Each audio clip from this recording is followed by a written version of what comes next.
Monsieur Gold, maintenant. Je m'appelle Goldstein, Jacques, Israël, j'ai deux prénoms. Je suis né en Pologne, mais je précise que, en ce qui concerne la Pologne, à la mort de ma mère, j'ai retrouvé son passeport sur lequel je figure et je suis âgé de 6 mois. Donc je suis venu de Pologne à l'âge de 6 mois à Paris.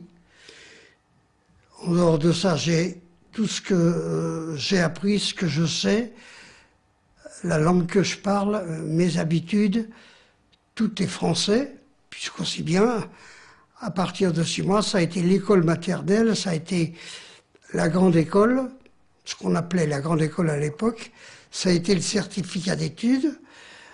J'avais mon père qui se trouvait être plus ou moins chômeur à ce moment-là, et à l'âge de 11 ans et demi, j'ai été travailler comme apprenti chez un peintre en lettres. Est-ce que je continue à vous parler? Alors, on va parler justement des conditions de votre venue au monde, si on peut dire, en évoquant l'histoire de votre famille peut-être. Vous avez mentionné votre père, votre mère. D'abord, à quelle date êtes-vous né? Dans quelle ville? Dans quel contexte social? Dans quel type de famille? Qu'est-ce qu'on fait dans votre famille? Alors, je suis né le 27 octobre 1920 à Varsovie. Mon père était bronzier d'art, je ne sais pas si c'est quelque chose, ou ferronnier si vous voulez, dans la ferronnerie d'art. Ma maman, j'avais un frère aîné donc, ma maman ne faisait rien, enfin quand on dit qu'une femme ne faisait rien, elle a toujours du travail, mais elle ne travaillait pas, elle n'avait pas un travail précis. Je suis né donc en 1920, mon père était revenu de la guerre de 14-18, où il avait servi dans l'armée russe, puisqu'à l'époque la Pologne était une province ou un État qui appartenait à la Russie. Mon père a fait l'armée russe et a été fait prisonnier à la bataille de Tannenberg, et il a été prisonnier pendant 4 ans en Allemagne. Donc à son retour, je pense que c'est à ce moment-là que j'ai été conçu, et je suis né donc en 1920. Et pour le reste, on arrive donc en France, puisque ce qui se passait dans ma famille en Pologne, j'ignore tout, dans la mesure où ceux qui ont pu survivre, il n'y en a pas. Ma maman avait 2 sœurs qui étaient en France. Mon père avait un frère plus jeune qui s'était engagé dans la Légion étrangère et qui a été mutilé, qui avait perdu un bras à la guerre de 14-18. Et j'avais un frère aîné qui est décédé maintenant. Et c'est toute ma famille. Si vous voulez en savoir plus, je ne vois pas ce que vous voulez tout de suite savoir. Non, la question qui se pose, par exemple, c'est autant que vous le sachiez, évidemment, qu'est-ce qui a décidé votre famille à quitter la Pologne, à quitter Varsovie?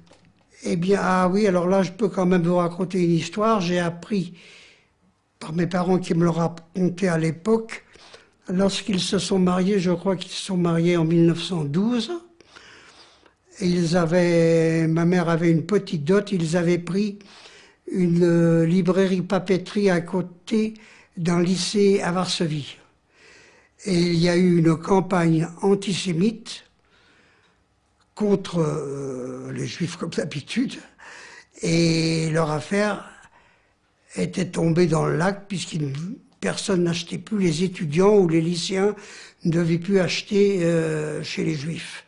Et là, ils se sont trouvés ruinés, et mon père avait repris son métier de ferronnier d'art, et les pogroms qui n'ont jamais cessé en Pologne, parce que la Pologne, je le sais maintenant, puisque par la suite, peut-être vous le dirai-je, les premiers coups que j'ai pris en arrivant à Auschwitz, ce ne sont pas les Allemands qui me les ont donnés, mais des Polonais.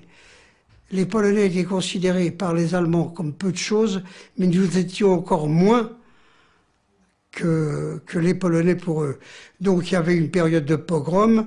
Le jeune frère de mon père était à Paris, il avait combattu dans l'armée française et mutilé de guerre, et mon père avait fait des pieds et des mains pour le rejoindre donc à Paris. Quelques temps après que ma maman est accouchée de moi, elle a rejoint mon père à Paris en 1921. Moi, je suis né en octobre 20. Comme je vous le disais, je n'avais que quelques mois. Voilà les raisons qui ont fait quitter mes parents la Pologne, c'est que c'est à l'état endémique, je crois, je ne sais pas si le mot est exact, l'antisémitisme en Pologne. Je pense même qu'à l'heure actuelle, il n'est peut-être pas encore tellement résorbé. J'ai eu l'occasion de retourner en Pologne et ça se sent, c'est palpable. Enfin, ça c'est autre chose. Alors, parlons justement de cette famille et de cette vie aussi que vous transmettent vos parents, de leur histoire, y compris, je dirais, de leur tradition familiale, de leur pratique religieuse, par exemple. Quels sont les traits d'union là? Vous mentionnez d'ailleurs que vous avez un oncle qui est donc déjà à Paris. Oui. Alors, comment le transfert s'effectue? L'oncle parisien n'est pas religieux du tout parce qu'il a fait la guerre de 14-18 et il a été dans les tranchées blessé. Par contre, mes parents sont religieux. Puisqu'aussi bien, lorsque j'ai eu l'âge de 13 ans, on m'a fait faire ce qu'on appelle dans la religion la bar mitzvah. Mais là, il y a une anecdote, je ne sais pas si je dois vous la raconter, peut-être que ça figurera, pour apprendre ce qu'on appelle la parcha, c'est-à-dire une partie de ce qui a un rapport avec ma naissance, qui est inscrite dans la Torah. On nous fait apprendre par cœur un petit récit qu'on lit à l'hôtel, si on peut dire. Et à cette époque-là, il y avait le ministre officiant d'une synagogue, je ne dirai pas laquelle parce que ça n'apportera rien au récit, qui lui me faisait répéter cette parcha. Mais en même temps, il avait un autre gosse auquel il faisait faire la même chose. Et le jour de ce qu'on appelle la bar mitzvah, il a été assisté, l'autre enfant, alors qu'il était attaché à cette synagogue, je parle de ce ministre officiant, et moi, mon père était chômeur à l'époque, c'est-à-dire on était très pauvres. Je dois dire qu'on habitait rue d'Henri-Raymond, dans le 18e arrondissement, une pièce mansardée au 6e étage, à 4 dans cette pièce.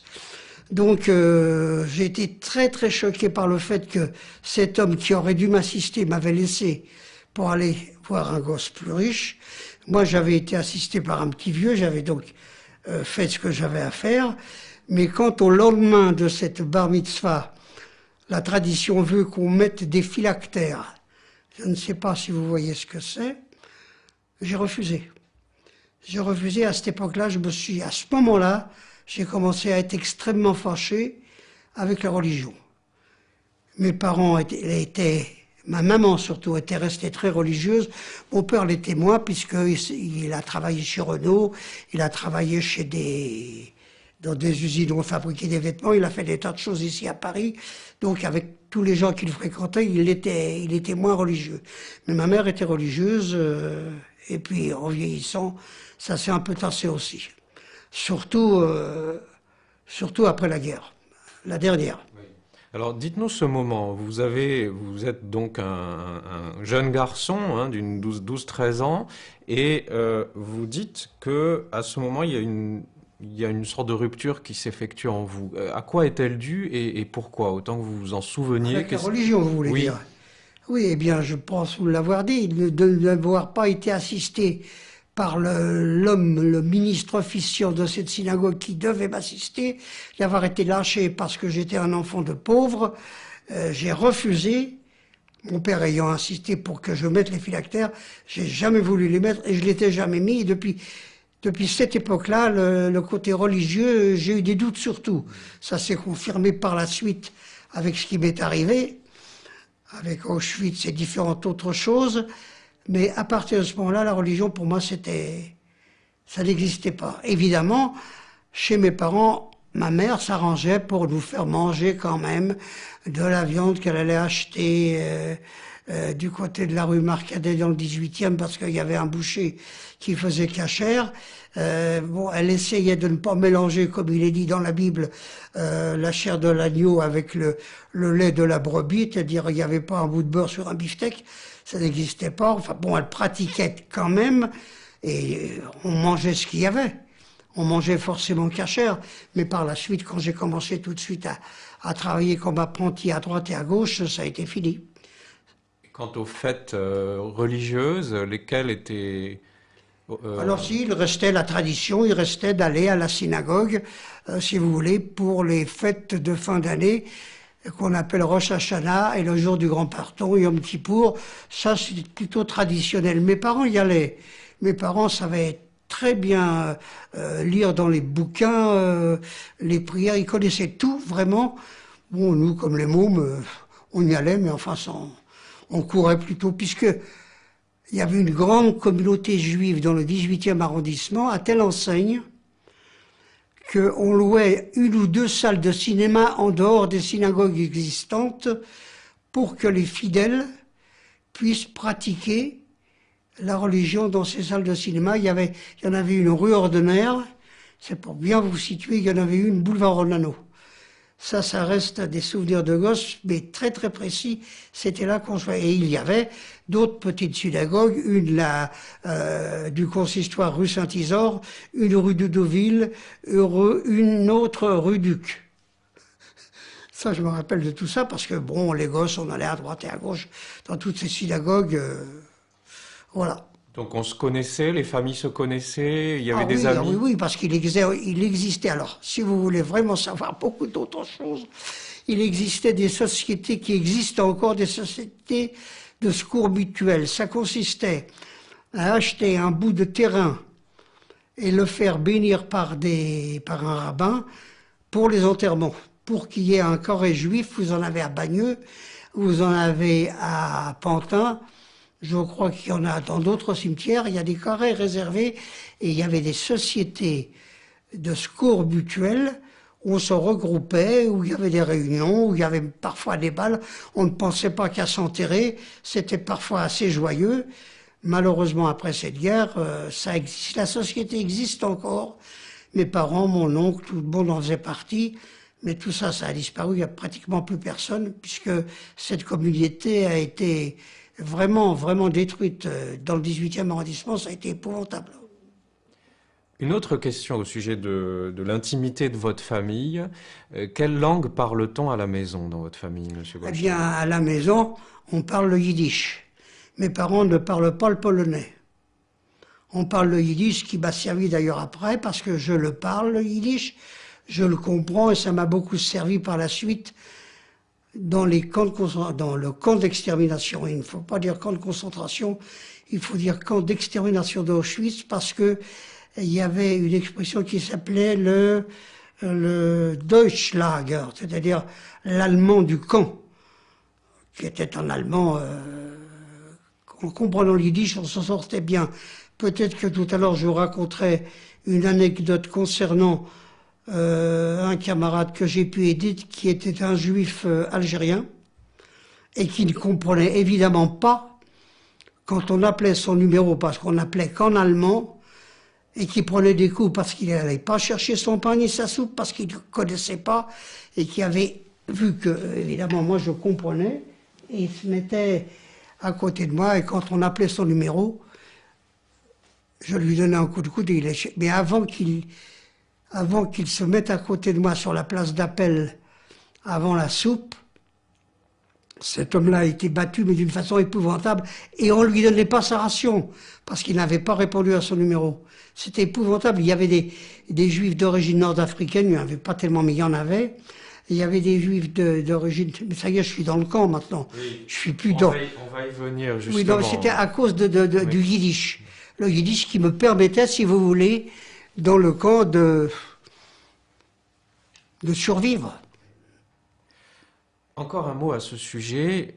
Est-ce que vos parents sont membres d'organisations internationales ou internationalistes ou de syndicats ou de partis politiques? Absolument pas. Enfin, mes parents pas. Il y avait d'autres gens que je connaissais qui appartenaient au Bund, qui appartenaient certains au Parti communiste.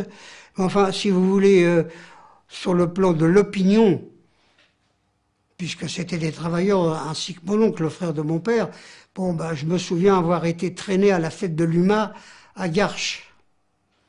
Parce que la fête de l'UMA avait lieu à Saint-Nom-la-Bretèche, à Garches. C'était une fête, comme celle qu'il y a maintenant. Bon, on peut pas, c'était certainement pas des gens qui étaient de tendance Action française, Camelot du Roi ou autre. C'était pas du côté de Maurras, c'était plutôt de l'autre côté. Et puis, arrivé à mon âge, je me suis quand même rendu compte que auprès des communistes de l'époque, du stalinisme même, les Juifs y ont cru. Ils ont pensé que, peut-être, après avoir été victimes des pogroms du tsar et de l'antisémitisme polonais, il y avait une sorte de révolution qui leur donnait des droits que les Français avaient obtenus en France par l'abbé Grégoire, je crois.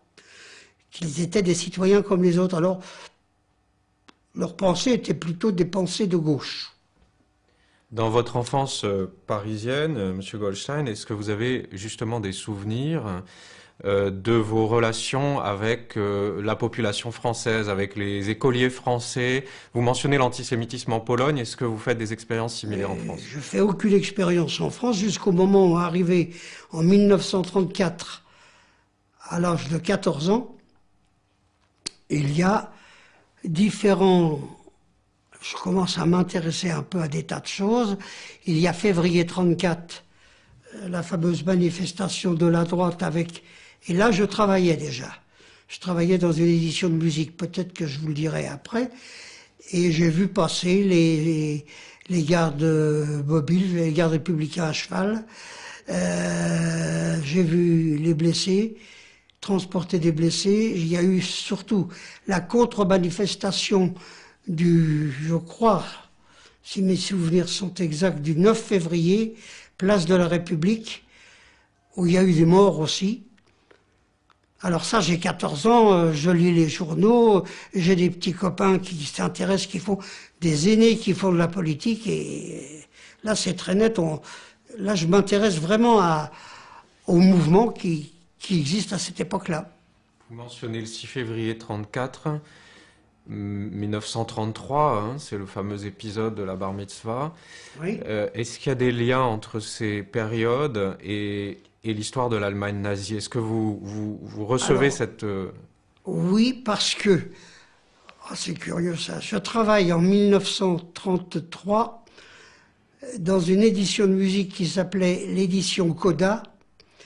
Le patron de cette édition de musique était un juif berlinois qui avait été plus ou moins directeur de la UFA de Berlin. Je suis chasseur téléphoniste. Je rencontre, il ne me rencontre pas parce que je suis un petit gars, Kurt Weill, ça vous dit quelque chose? Bien sûr. Un petit bonhomme tout rond à lunettes. Dmitri Tiomkin, Kaper et Jurman, ceux qui ont fait la musique du Nuit à l'Opéra. Vous semblez connaître ça? Weill, Il n'y a pas tellement. Je connais Marianne Oswald. Je la connais. Je la connais pas. Je suis le môme des éditions. Je suis le petit gars. Mais quand les gens arrivent, ils me confient leur vestiaire. Je vais l'accrocher. Je sais qui est. J'annonce au patron. Marianne Oswald. Je sais pas. Il y a d'autres noms qui vont revenir. J'ai connu quelque chose d'absolument incroyable. Je vais vous situer exactement. Suzy Solidor, ça vous dit quelque chose? Elle a eu des gros ennuis parce qu'elle a collaboré avec les Allemands. Elle était antiquaire, c'était une chanteuse. Elle était antiquaire quai Voltaire à Paris. Recherchez, si cela vous intéresse, sur Suzy Solidor. C'était une femme qui a beaucoup collaboré avec les Allemands. Enfin, qu'est-ce que j'ai connu encore? Il y a des noms comme ça qui vont me revenir, mais tout de suite, je ne les ai pas. Tous ces gens venaient dans ces éditions. J'ai connu Charles Trenet quand il était avec Johnny S., que c'était un petit jeune homme qui était venu essayer de se faire édité une chanson par les éditions Coda. Ça se trouvait 12 rue Lafayette. Tout ce que je vous dis est vérifiable. Et il y avait Charles et Johnny. Ils étaient adventistes à cette époque-là. J'ai connu une femme qui était très âgée, qui s'appelait Esther Lequin. Ça, c'est du 19e siècle. J'ai connu. C'est idiot que je dis ça, j'ai connu, parce que ces gens-là ne me connaissaient pas. Moi, je les connaissais parce que je les annonçais. Il fallait remplir une petite fiche que j'allais porter au patron. Alors, si on fait le lien avec ça, c'est 1933. 33-34. Oui. Le juif berlinois que vous avez mentionné... Il s'appelait Otto Heine. Donc, Otto Heine et juif berlinois, et le lien avec 1933, avec l'histoire de l'Allemagne nazie, comment ça vous arrive? Eh bien, je vois donc arriver pas mal de gens qui fuient le nazisme. Mais auparavant, c'est très curieux, auparavant, j'avais fait un premier métier à l'âge de 12 ans ou 12 ans et demi, peut-être un peu avant, chez un peintre en lettres. Chez un peintre en lettres pour qui faisait des calicots, des beaux ACD, vous voyez ces grands calicots. Et c'était rue de Saint-Onge. Et le souvenir que je garde de ce patron qui s'appelait Monsieur Loss, L-O-2-S, qui était un coreligionnaire, c'est qu'une fois on était venu lui proposer des sortes de pastilles lumineuses qui soi-disant venaient de Tchécoslovaquie, et il est arrivé à savoir que ça venait d'Allemagne, et il avait chassé les représentants qui lui présentaient ça. C'est mon premier contact réel, si vous voulez, avec ce qui se passait en Allemagne. Il y avait déjà des affichettes qui couraient un peu partout avant, mais là, alors c'est là que j'ai pris vraiment conscience qu'il y avait quelque chose en Allemagne. Il faut dire que j'avais 11 ans et demi, 12 ans, à peine, oui. Ça, c'est l'Allemagne. C'est ça, au moment de l'incendie du Reichstag, au moment de la prise de pouvoir. Ça, je lisais déjà les journaux, je savais que c'était un gars van der Lubbe, qui était un gars hollandais, un peu demeuré d'ailleurs. On n'a jamais su si c'était lui le responsable. Je me souviens, vous me direz que ça colle avec ce qu'on lit après, La Nuit de Cristal. On le savait, il y avait alors, oui, alors il y a autre chose.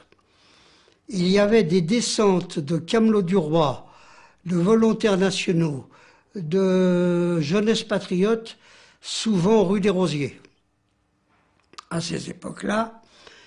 Et il y avait des frères aînés de plusieurs de mes camarades qui avaient 18, 20 ans et qui allaient, en prenant, quand il y avait une attaque justement de l'Action française, rue des Rosiers, qui prenaient des taxis et qui fonçaient, et il y avait des bagarres, rue des Rosiers, à cette époque-là. Il y avait aussi la vente des journaux, l'Action française, je ne me rappelle plus les autres journaux, et il y avait des bagarres, j'habitais le 18e arrondissement, il y avait des bagarres, place Jules Geoffrin, entre la mairie et l'église, vers la bouche de métro, c'est là que se vendaient les journaux, et il y avait les jeunes juifs du 18e, enfin les aînés, si vous voulez, et il y avait des bagarres entre ces gens-là.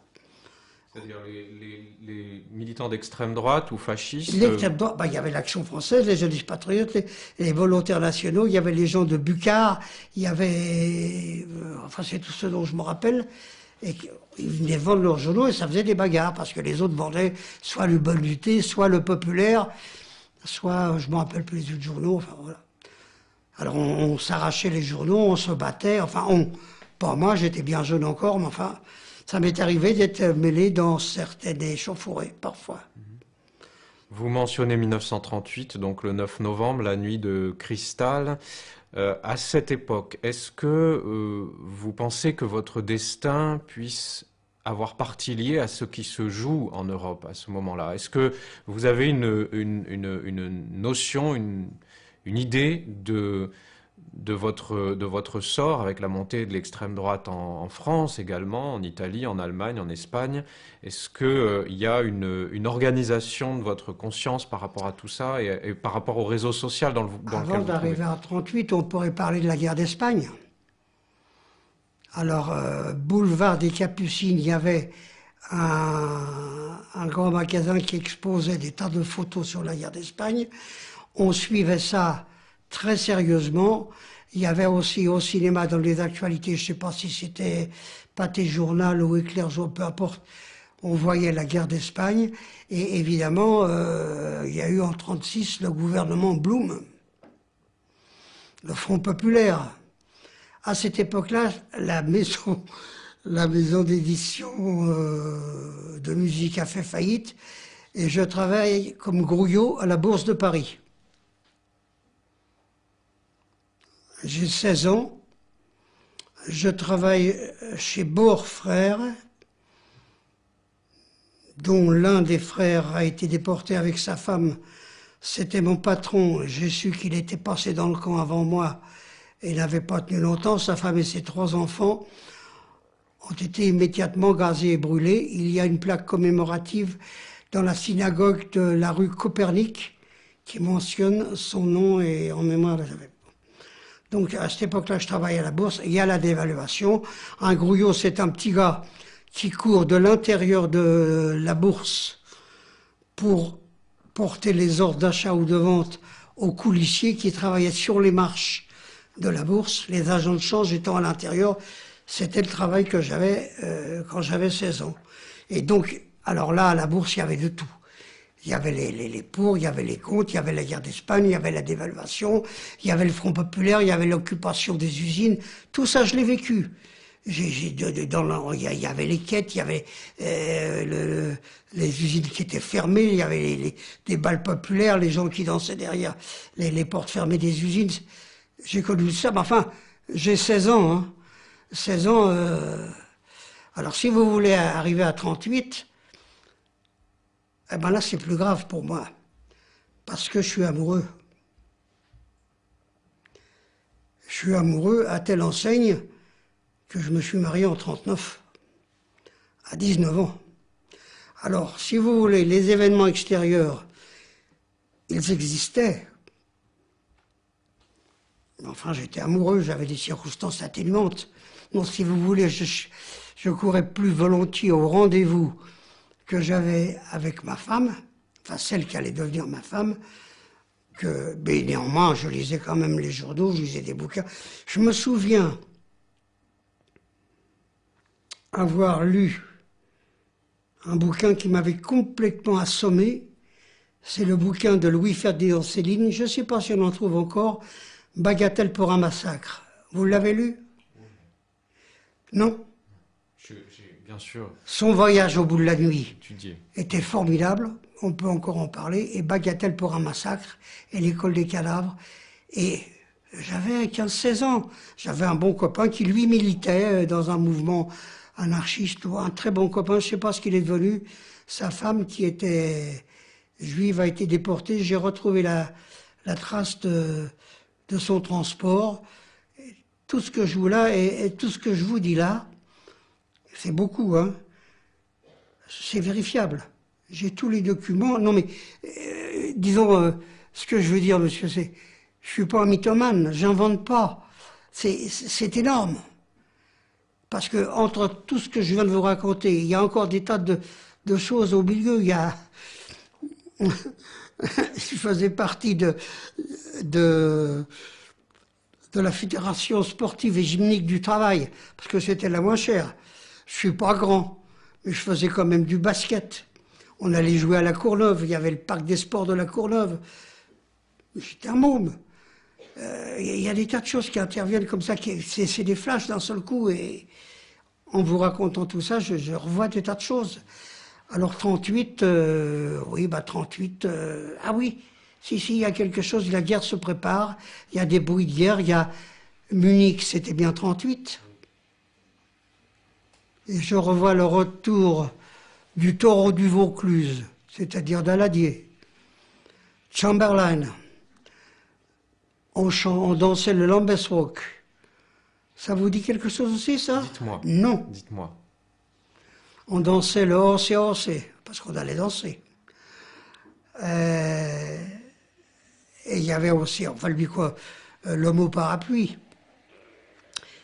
je vais pas quand même vous chanter toutes ces mélodies que j'ai encore dans la tête. C'est peut-être ni le lieu ni le moment. Et à cette époque-là, il y avait ça. Alors, il y avait celle qui devait devenir ma femme. On allait danser, on allait à la Robinson, on allait à Mimi Pinson, on allait place du Tertre, comment ça s'appelait déjà?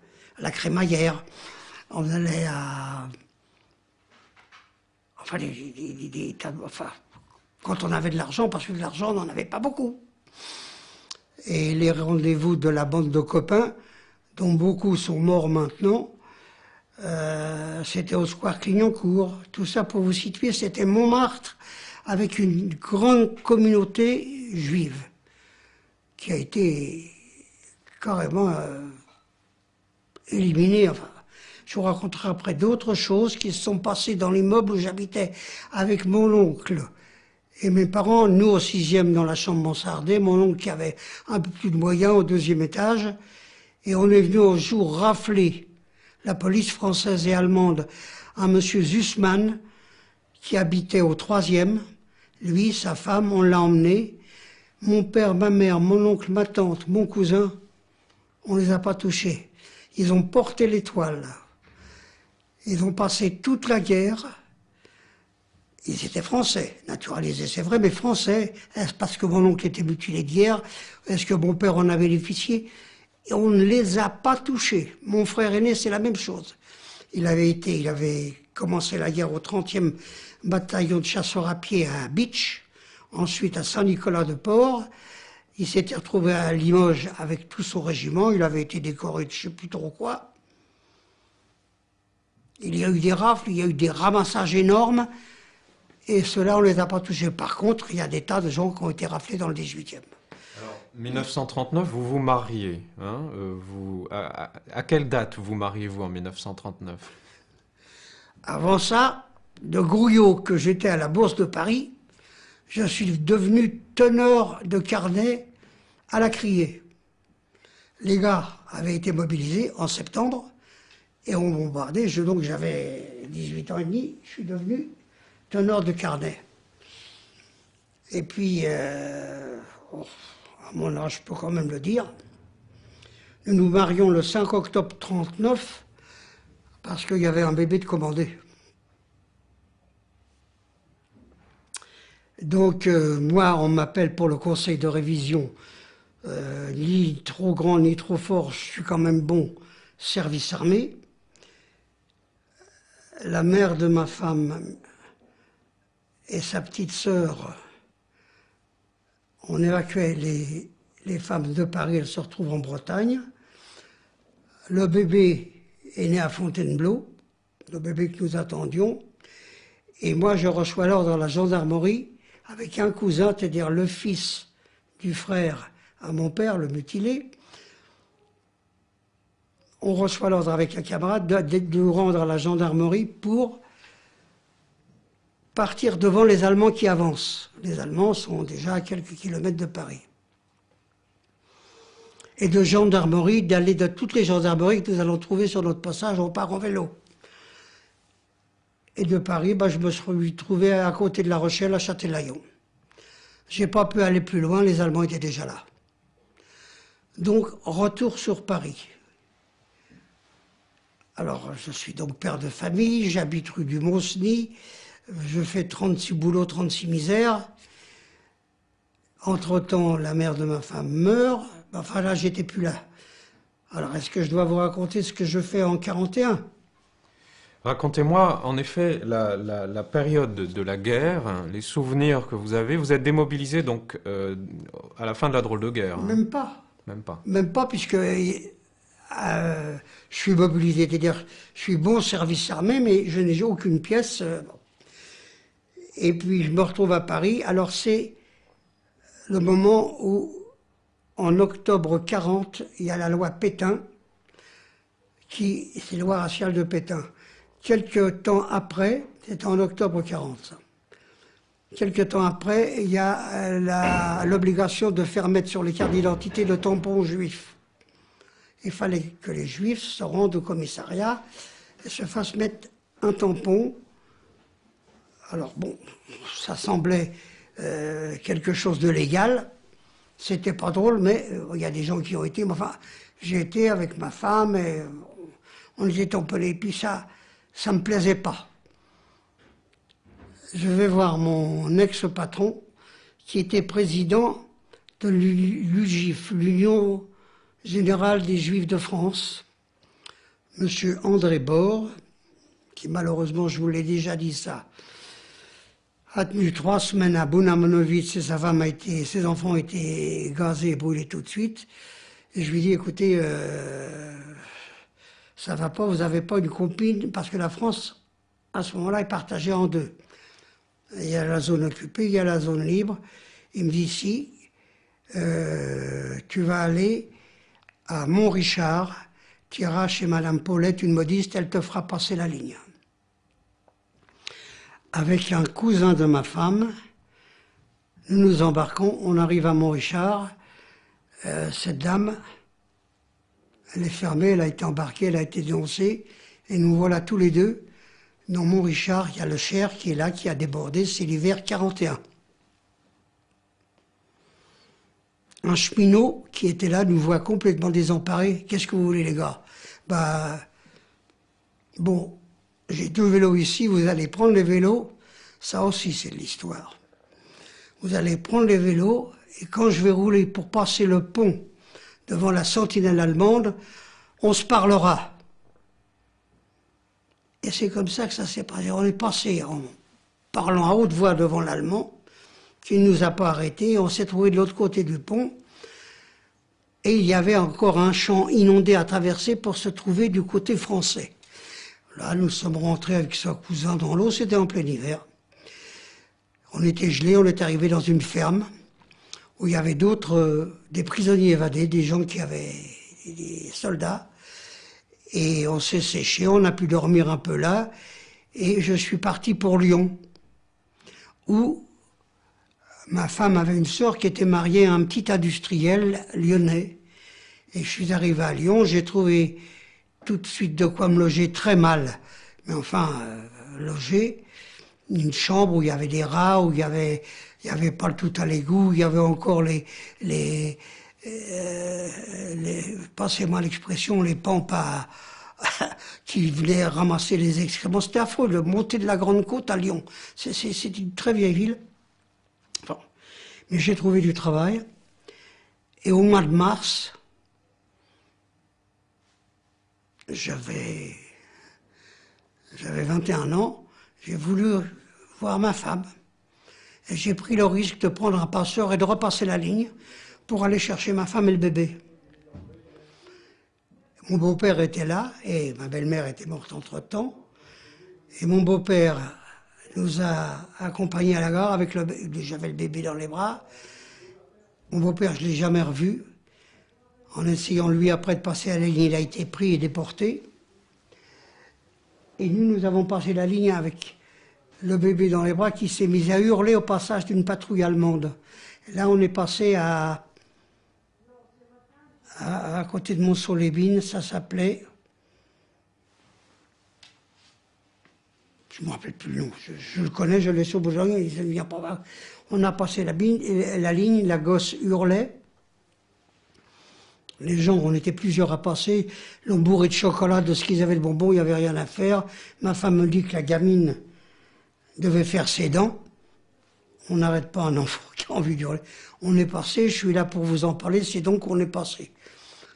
Et je me suis retrouvé à Lyon, et nous avons vécu à Lyon. Alors là, il m'est arrivé quelque chose. Des grands ennuis ont commencé parce que Pétain, étant donné mon âge, m'a mobilisé dans les chantiers de jeunesse. J'ai d'ailleurs des photos de ça. Les bandes moltières, l'habit vert, le ceinturon, le béret. Maréchal, nous voilà. Et j'ai travaillé pendant 8 mois dans les chantiers de jeunesse. Quand j'ai eu fini mes 8 mois, une loi est sortie qui interdisait aux Juifs de faire des chantiers de jeunesse. Mais j'avais tiré mes 8 mois, j'ai une chance, c'est inscrit sur mon livret militaire. Je suis très heureux, je suis ravi, mais c'est porté. De même qu'après une autre période, Alors, bon, nous vivions en toute légalité à Lyon. Ma femme était secrétaire pendant que j'étais au chantier de jeunesse chez un fabricant de gazogène. Ça vous dit quelque chose, les gazogènes? C'est des camions qui marchaient au charbon. Et comme il fallait payer les mois de nourrice, elle était placeuse dans un cinéma qui s'appelait le Moderne 39, pendant que moi je faisais le guignol à couper du bois. Et la pauvre, elle était malheureuse comme tout, elle avait à peine de quoi manger. Et moi, comme un imbécile, je me souviens lui avoir écrit « Tous les copains ont des colis, moi j'ai rien ». Elle arrivait à peine à manger. Puis je suis revenu, j'ai retrouvé un emploi chez un agent de change, à la comptabilité. J'ai travaillé jusqu'au jour où j'ai été convoqué pour le STO, en France. J'ai été arrêté à quoi? Donc, nous sommes à Lyon, Voilà. en 1941. Et on me prend... Ah non, 41 c'est déjà passé, j'ai passé la ligne, je suis à Lyon, entre 41 et jusqu'au juillet 42. Oui, je fais les chantiers de jeunesse, c'était 8 mois. Après, je suis pris par le STO et on me prend comme terrassier. Vous avez vu comme je suis bâti? On me prend comme terrassier sur le canal de Jenage à la Sablière des Brosses. Et pendant quelques mois, je fais le terrassier. Par la force des choses, pas moyen de faire autrement parce que j'étais quand même payé. Ma femme avait son secrétariat et moi je suis dans cette sablière où j'emmène ma gamelle parce qu'on mange sur le tas et il n'y avait pas grand-chose à manger à Lyon. Si on avait de l'argent, on pouvait très bien manger à Lyon. J'avais pas d'argent.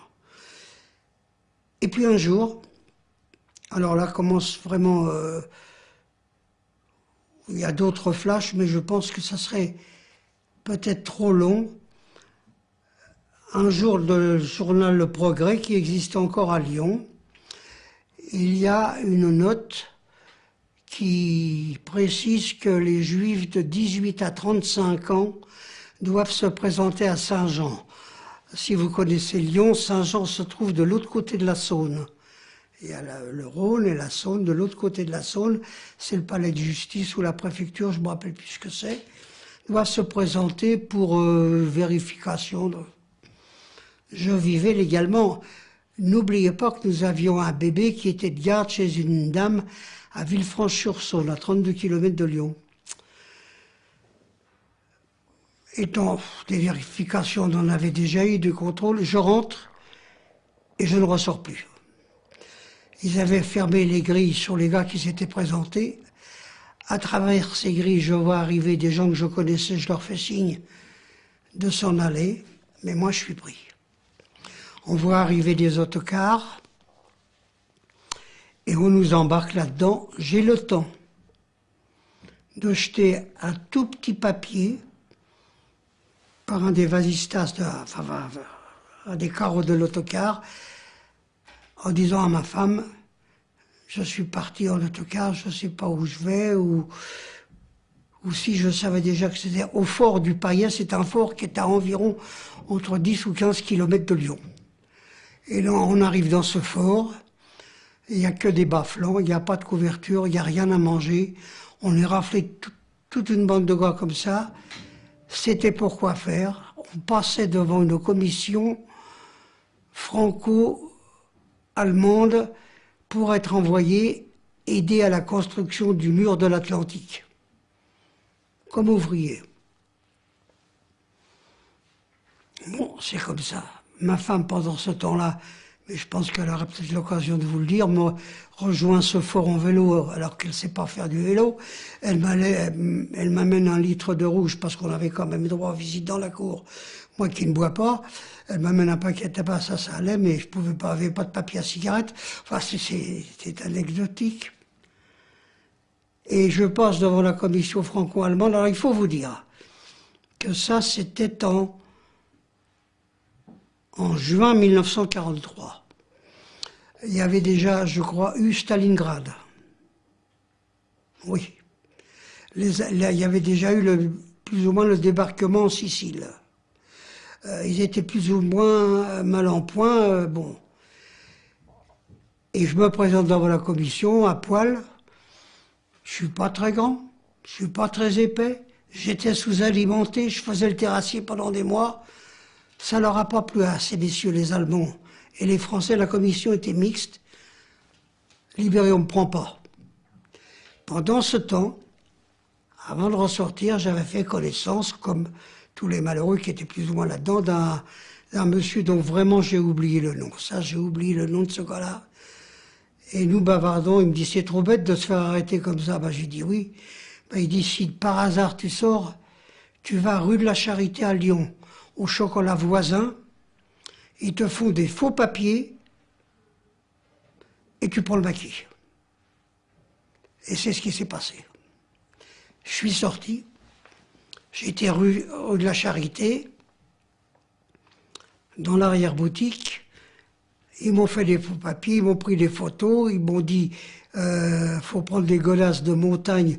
Je dis j'en ai pas, bah, tu prends des grosses godasses et puis tu mets des ailes de mouche métalliques parce que tu pars dans la montagne avec un autre camarade que j'avais, que j'ai retrouvé d'ailleurs assis, il était dans le maquis avec moi et je suis parti dans le maquis au-dessus de Grenoble à un patelin qui s'appelait Tansin-Tess. Ça peut se retrouver sur la carte. Là nous avons été accueilli dans une ferme par une femme admirable qui s'appelait Madame Le Sèvre, qui après son mari, son fils sont morts à Nottingham. Elle a été torturée par Barbie. Elle a témoigné au procès Barbie. Elle est morte depuis. Et cette femme nous dispatchait dans les différents chalets. Et je suis monté dans les chalets dans la montagne. Et c'est là qu'on a commencé d'abord à s'occuper du ravitaillement. Il fallait redescendre dans la vallée, monter du pain quand on trouvait, différentes choses. Et puis ensuite, c'était un maquis école de cadre où on devait apprendre le maniement des armes, former des cadres pour les petits gars qui allaient appliquer du fait du STO. Et très rapidement, je me souviens du premier tir au revolver que j'ai fait. C'était un revolver d'ordonnance, modèle, je crois, 1892, rectifié, je sais pas quoi. Il est sorti une grande flamme du canon et on n'a jamais retrouvé la balle. Parce que j'avais jamais tiré. J'ai 23 ans, je sais rien de tout ça. Et on apprend à lancer des grenades, mais les grenades, on les a pas. On a des pierres qu'on doit acheter sur des cibles. On apprend certains rudiments du maniement d'armes, de la Sten, ces deux tubes métalliques. La mitraillette Sten, pas la Thompson qui est américaine, mais la Sten qui est anglaise, qui est même très dangereuse parce que la posée brutalement, elle partait d'un seul coup. Et on apprend à se servir un peu des armes. Et puis je suis désigné pour l'équipe coup de main. Alors je dois dire que pendant cette même période, ma femme craignant qu'on vienne me prendre pour autre chose et qu'on la trouve à la maison, rejoint le maquis à son tour. Je crois 8 jours après. Elle a tout de suite des missions pour diriger des gars qu'elle prend à Digne, qu'elle amène du côté de Grenoble. Elle collabore au journal, mais je pense qu'elle vous le dira elle-même mieux que moi. Le journal des volontaires. Le patron, c'est le lieutenant-colonel Lagarde, et nous faisons partie, sans le savoir, de ce maquis qui fait partie du mur, c'est-à-dire des mouvements unis de la résistance qui étaient plus ou moins rattachés à Londres. On aurait pu tomber dans un maquis X, Y ou Z, je dis FTP ou autres, qui ont du mal d'ailleurs après à se faire reconnaître. Je suis désigné pour l'équipe coup de main, je fais un coup de main sur le chantier de jeunesse de Crotenay, je fais un coup de main sur des mairies, je passe par des tas de péripéties, on me voit chercher un revolver à côté de Grenoble et je tombe sur une patrouille allemande qui me fouille sans descendre jusque-là, j'avais un pantalon norvégien, le canon du revolver était là dans la chaussure plutôt, il s'arrête là, il y a, bon, pour vous dire alors, enfin, les émotions, mais on peut raconter plein de ces histoires-là. On quitte Grenoble avec un camarade qui s'appelait Marceau, le pauvre est mort, et il avait un revolver sur lui. Il y a une patrouille de GMR, les groupes mobiles de réserve, qui Il nous arrête sur le pont, sur l'Isère. On fouille tout le car. Et lui, il a ce revolver, il a un journal qui s'appelait, à la main, un journal qui s'appelait Signal, un journal allemand. Alors on lève les mains, je ne peux pas lever celui-là, on lève les mains, lui aussi, avec le revolver dans le journal. Et il nous tâte partout, et on passe.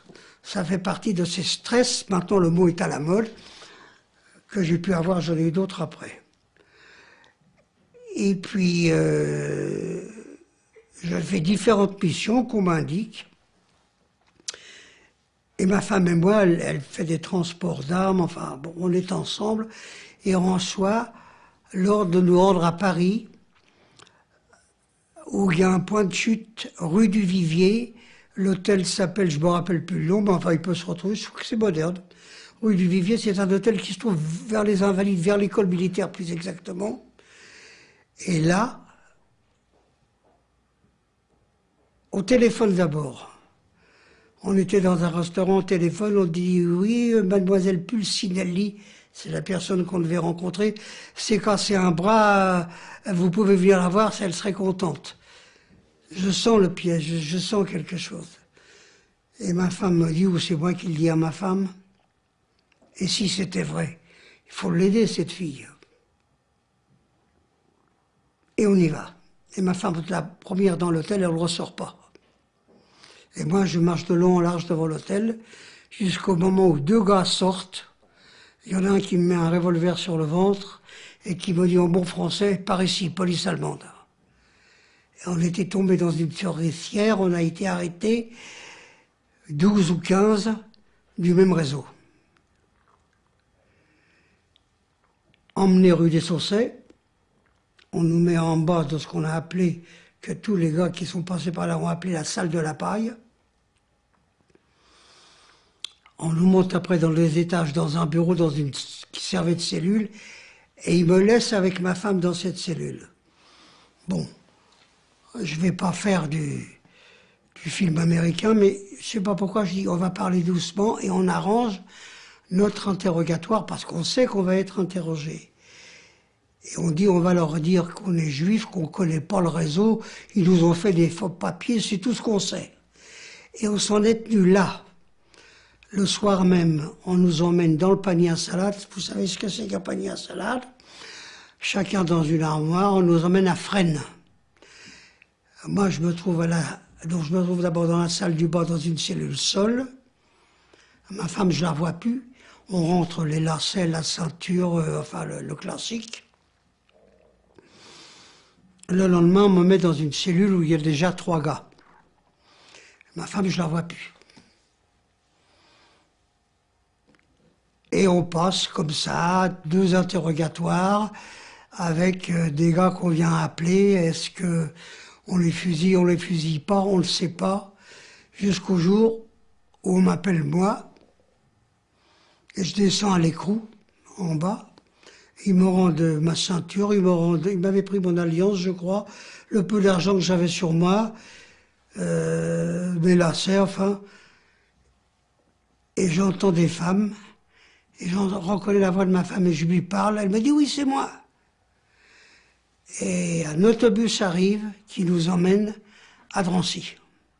Alors, parlez-moi encore. Après 3 mois de prison, 3 mois de prison. C'est à quelle époque l'arrestation? Ça se passe le... Alors l'arrestation a lieu le 21 janvier 1944. Et au mois de fin avril, on nous sort de prison, on nous emmène à Drancy. Alors, donc si vous voulez, aux Allemands, on leur a dit, parce qu'on a eu d'autres interrogatoires, on s'en est tenu à ça. Et comme la consigne était entre les copains du maquis, qu'on est censé ne pas se connaître, et on se connaissait, ça a marché, ça a marché.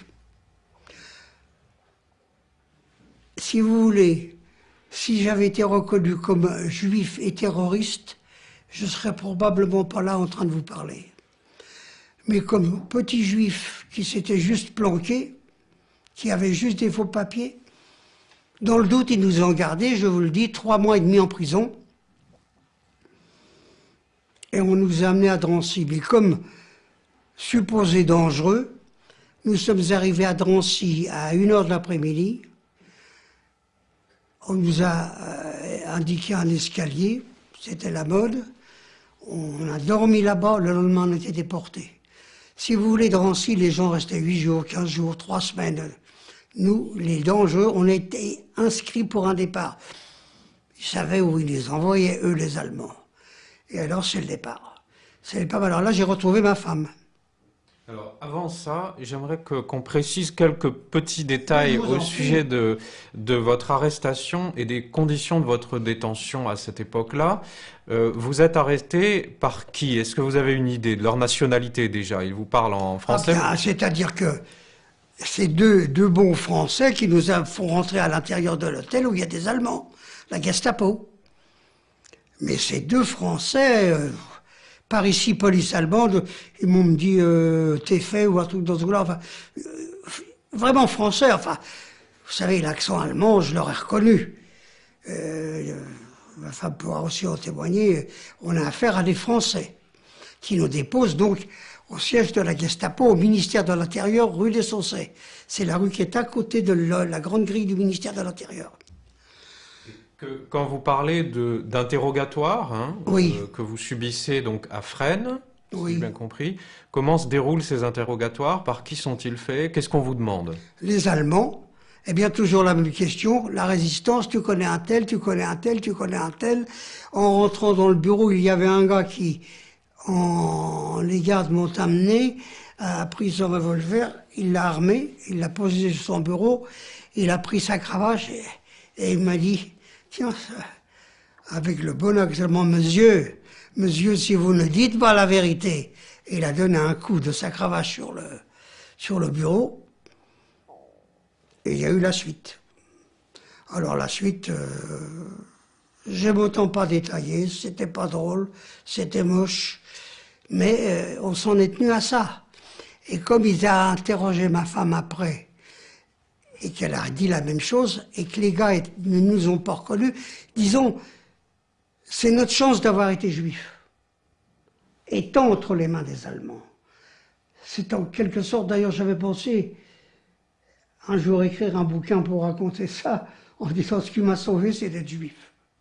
Non. Après il y a Auschwitz, il y a Buchenwald, il y a Flossenburg.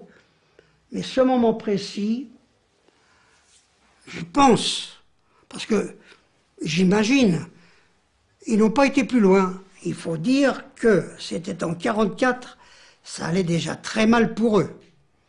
Je pense qu'il y avait déjà eu le débarquement à Anzio, donc c'était pas encore le débarquement en Normandie, puisque mais, ça allait très mal pour eux. Les quelques gars qui avaient plus ou moins du chou, puisque l'attentat contre Hitler a eu lieu en juillet 1944. Le 20 juillet. D'ailleurs, le fameux Stauffenberg et toute la clique des gens qui avaient fait ce truc-là, s'il n'y avait pas eu Stalingrad et les débarquements, il n'y aurait peut-être jamais eu un attentat contre lui. Bon, à cette époque-là, il sentait que ça tournait mal, il voulait s'en débarrasser. Et donc, bah oui, je parlais donc des interrogatoires, et chaque fois, on nous ramenait 2 fois j'ai été interrogé. On s'en est tenu là. Et je vous dis, puisque je suis là en train de vous parler, ça a marché. Ça a marché pour cette phase-là de nos ennuis, si vous voulez. Et puis, ça a été Drancy et la déportation. Tout à l'heure, vous avez fait une légère ellipse sur l'interrogatoire. Bien sûr, mon devoir, c'est de vous aussi, puisqu'on enregistre ça, savoir ce qu'on m'a fait. Brièvement, vous n'avez rien dit, donc est-ce qu'il y a eu de la violence, c'est ça? Ben bien sûr, j'ai pris des chiffres, j'ai pris des coups. J'ai pas eu la baignoire, cette fameuse baignoire dont tout le monde parle. Enfin, dont certains sont passés. Mais bien sûr que j'ai pris des coups. Des coups... Enfin voilà, j'ai été battu. Donc Drancy. Est-ce que vous pouvez me décrire le camp de Drancy? Très peu. Dans la mesure où j'arrive, on me dépouille de ce que j'ai. Le peu d'argent, on me donne un reçu en zloty, qui est de la monnaie polonaise. Déjà, je savais que c'était la direction de la Pologne. Je pense que c'était ça. On nous donne un petit nécessaire de couture, on nous donne quelques petits biscuits, on nous donne un morceau de lard. Là, il y a une anecdote sur le morceau de lard. On m'envoie chez le coiffeur pour me faire tourner les cheveux. J'étais au coiffeur, elle biscate pas trop, ma femme est là, etc. Alors le gars coupe un petit peu. Enfin, bon. Après, j'ai été tondu d'une façon différente. Et puis, on nous désigne cet escalier, le nom de l'escalier, c'était par les DE, etc. Avec les déportés. Et là, nous tombons dans une salle avec des tas de jeunes filles, des jeunes femmes, des petits vieux, de très jeunes filles. Et elles s'agglutinent autour de nous, puisqu'elles savent que nous sommes mariés, curieuses. Qu'est-ce qui va se passer? On a un couple, des jeunes. Bon, ça c'était la nuit à Drancy. Le lendemain, on nous appelle, tout l'escalier, on descend. Ce sont des autobus qui nous emmènent à, je ne sais pas si on est parti de Noisy-le-Sec ou du Bourget. Alors ça, c'est une lacune, je ne me rappelle plus. Enfin, c'est les fameux wagons à bestiaux, dont il en reste un à Drancy, je ne sais pas si vous l'avez vu, c'est ces wagons-là. Et dans ces wagons... Un mot sur Drancy encore. Ah oui, Drancy. Un épisode nécessaire à mentionner ici, au point où nous en sommes, c'est votre épouse. Parce que à quel moment et dans quelles conditions retrouvez-vous votre épouse, hein? Dans le premier autobus qui nous amène de Fresnes à Drancy. Il y a eu la levée d'écrou de Fresnes, et dans l'autobus, j'ai ma femme. C'était un moment assez émouvant, mais enfin... Là, on ne savait pas encore où on allait, et à Drancy, on n'a pas été séparés. Et dans le train, on n'a pas été séparés. Dans le train. Est-ce que sur Drancy, je ne peux pas vous dire grand-chose. Il y a cet escalier où on était, je suis resté qu'une demi-journée et une nuit. L'environnement de Drancy, les gens qui sont là pour garder, pour surveiller, éventuellement pour réprimer. Il y a des miradors, il y a des gardes mobiles, on n'y prête même pas attention. Ça a été tellement court pour nous, je ne sais pas si ma femme aura remarqué d'autres choses que moi. On regardait si on connaissait des gens, surtout, parmi les prisonniers. Il n'y avait personne que je connaissais. Je connaissais personne. Et l'encadrement, là aussi, leur nationalité, leur présence, leur accent français ou allemand, est-ce que il y avait le yiddish, il y avait beaucoup de gens qui parlaient en français parce que les rafles avaient commencé. On avait pensé à un moment qu'on allait prendre que les étrangers, mais à cette époque-là, ils raflaient tout le monde. Il y avait aussi, ça va une chose pour laquelle j'ai dû témoigner en revenant. Il y avait un homme qui avait un brassard, qui était encore légionnaire et qui n'a pas été déporté parce qu'il était, laissez-moi chercher le mot allemand, il était Mischling. Mischling, c'est-à-dire époux d'une Arienne. Et alors, il aidait, peut-être ne pouvait-il pas faire autrement, à pousser les gens dans les wagons, en gueulant. Je l'ai retrouvé après la guerre, quand je suis retourné un petit peu en bourse, je dirais pas son nom, on m'a demandé de témoigner contre lui.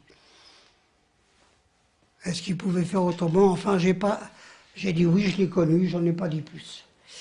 Et alors, c'est le wagon. Et le personnel du camp est français? Ah, le personnel à l'intérieur du camp, c'est les gens eux-mêmes, c'est les toubibs, tout le personnel est français, enfin, parle français. Quand ils ne parlent pas français, ils parlent le yiddish, mais enfin, ça fonctionne comment, mais c'est presque un rêve, ces quelques heures que je passe avant la nuit. Vraiment, peut-être que ma femme a vu autre chose. Enfin, pour moi, c'est ça. Alors, il y a une autre question sur le contexte de cet épisode crucial dans votre vie et dans l'histoire du monde. Que savez-vous, quelle idée avez-vous, quelle représentation avez-vous de ce qui se passe, de ce qui va arriver? Et à quel moment ça vous arrive? À quel moment vous vous dites, voilà, il y a des déportations, il y a des rafles. Est-ce que vous avez un souvenir des grandes rafles de juillet 42 à Paris, par exemple? Je suis à Lyon, et j'en entends parler. Il y avait une presse pro-maréchaliste qui imprimait, on s'est débarrassé, ça, si, on le savait.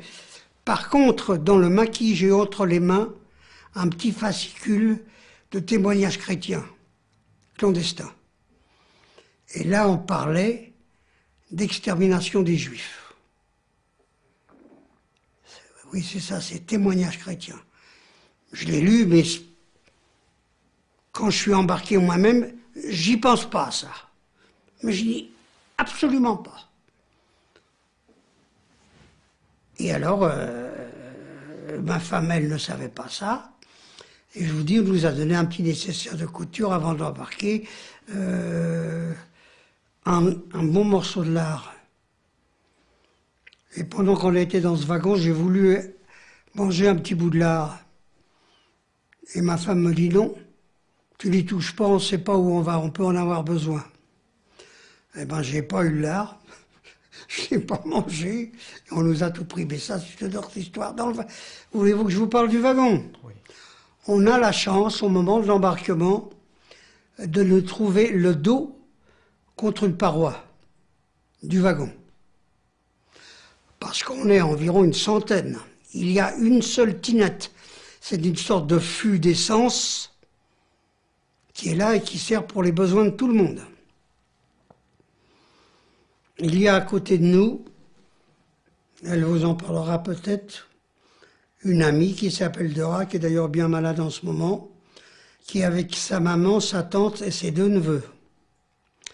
Il y a Paulette Kahn avec son père et sa mère. Il y a Ida Tabachnik. Il y a Cécile qui se prend pour Léo Marjane et qui chante. Et il y a la grosse Berthe. Et puis il y a des petits vieux assis à côté de la tinette qui lisent leurs livres de prière. Et il y a des gens très pieux qui sont dans un coin qui prient. Et il y a des nourrissons. Il y a des malades qui gémissent. C'est épouvantable. Pour aller, j'avais deux camarades, dont un que je revois, qui, eux, étaient enchaînés l'un à l'autre. Lui s'appelle Mouyal. Il est encore à Paris, bien malade aussi, puisque là, il a mon âge. Et l'autre, c'est un dénommé Partouche, juif d'origine nord-africaine. Je vous dirai ce qui lui arrive après. Et eux, ils sont menottés. Et pour aller faire le besoin dans ce fût, ils sont obligés de se déplacer à deux, d'enjamber les corps, de piétiner, de marcher. Bon, moi-même, je suis resté, je sais pas, des heures et des heures sans pouvoir y aller, je pouvais pas. Il y a un gars qui était allongé à côté de nous, qui à un moment s'est jeté sur ma femme de fatigue. Et j'avais 23 ans. Et un influx nerveux assez bon, j'ai failli l'étrangler. J'ai dégagé ma femme. Enfin, il avait toutes les excuses, mais moi j'avais 23 ans, on touchait à ma femme. Et ça a été cet épisode de 3 jours et environ 3 nuits, puisqu'on est arrivé à la nuit à Auschwitz. Vous étiez parti le combien? Le combien? À quelle date êtes-vous parti? Le 29 avril, on est arrivé le 1er mai. En même temps, si on peut dire, que les grands massacres des Juifs hongrois. Il y en a eu 400 000, je crois. Bon, enfin, ça, c'est ces chiffres-là que je vais citer, je les ai lus après. J'ai jamais compté un par un. Et c'est l'arrivée à Auschwitz. Les portes s'ouvrent. On voit des gars enrayés, en uniforme rayé. Les SS, les chiens, les capots qui commencent à nous faire sauter du train à coups de trique. J'ai toujours 23 ans, ma femme n'a que 22 ans, on saute. J'ai le temps de l'embrasser et je la vois plus. Immédiatement, la sélection, je ne la revois plus, c'est fini. Les projecteurs, on est arrivé de nuit, les projecteurs sont allumés, la rampe, ce que les Allemands appelaient la rampe, et qui existe encore à Birkenau, elle est là. Je ne sais pas, oui, ils m'ont demandé, veux-tu travailler? Alors c'est là qu'intervient le yiddish. J'avais dit oui parce que j'avais été confiné pendant 3 jours. Le convoi numéro 72 1004 hommes et femmes enfants, 48 hommes, je crois, et 52 femmes, ou le contraire, sont rentrés vivants. Tout le reste a été exterminé. C'est sûr, il y a des statistiques. J'ai encore ce dénommé Mougal qui peut en témoigner de mon transport. J'ai ce fameux Lévy qui a fait ce plan que je vous ai montré. Donc c'est ça. Et puis il y a le bouquin de Klarsfeld qui a fait un travail de bénédictin, parce que l'autre transport est mentionné. Il y aurait eu un poète réputé dans ce transport. Enfin voilà. Et nous partons, moi vers Auschwitz III et ma femme je ne sais pas où. Une question sur le train. Vous êtes 1004 en effet dans ce train, dans ce convoi 72. Combien y a-t-il de victimes à l'arrivée au camp à Auschwitz? Est-ce que vous avez une connaissance? Est-ce que vous voyez? Oui, dans votre ou dans les autres? Vous ne voyez rien. Je vois rien parce que les portes ont été ouvertes avec une telle brutalité, les hurlements, les chiens, la bousculade, oh là, t'as oublié ci, t'as oublié...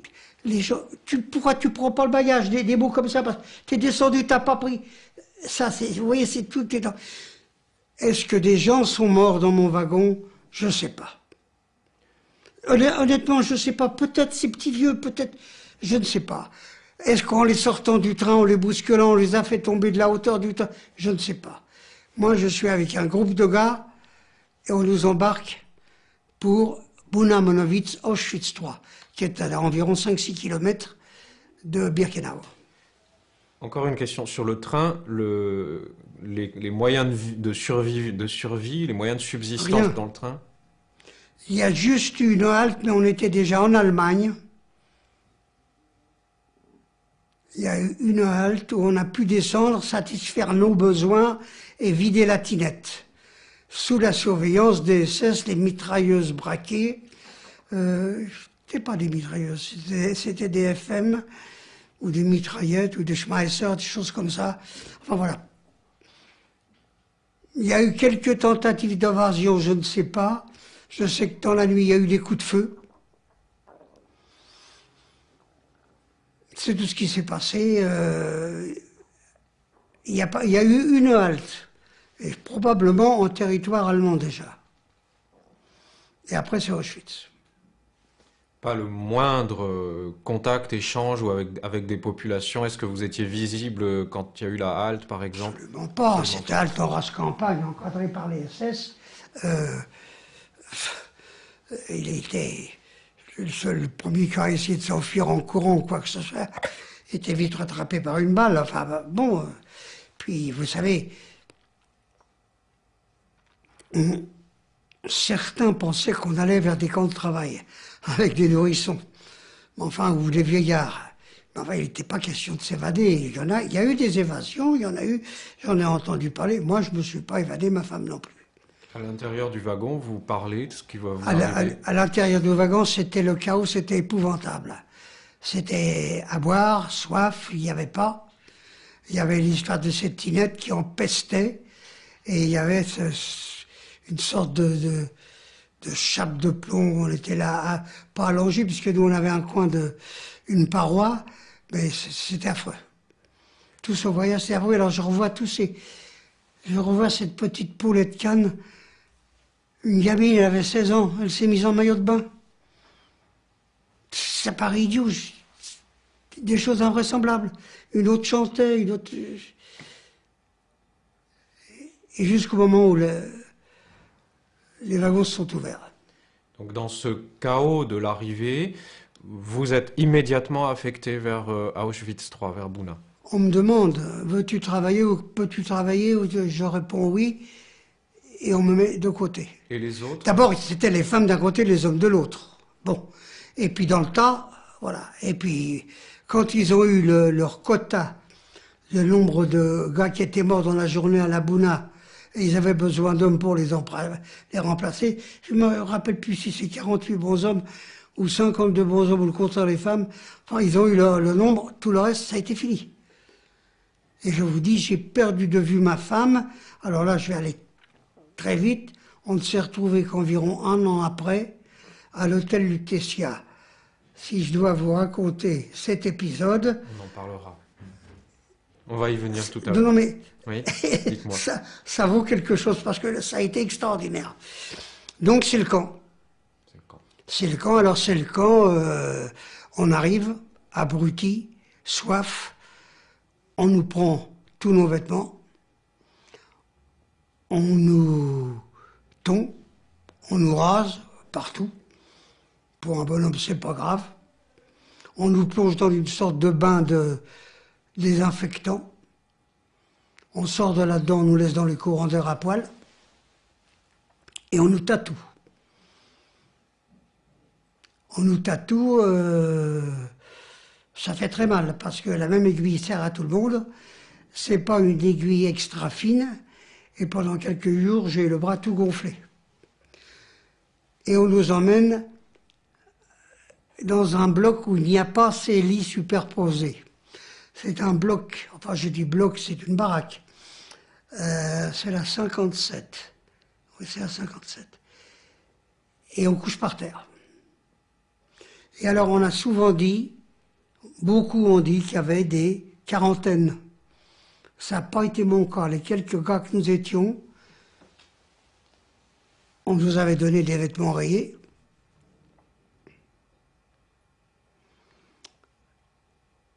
Non, on n'est pas sorti le jour même parce qu'ils nous ont donné des numéros de matricule qui correspondaient au bras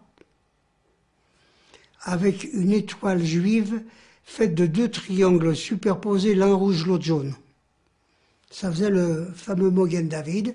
Et il a fallu les coudre. Et je ne me rappelle plus. Alors là, il y a un truc, comment j'ai eu du fil. Coudre, bon, je suis plus ou moins. Il fallait en coudre un là et un là sur le côté du pantalon. Le numéro de matricule.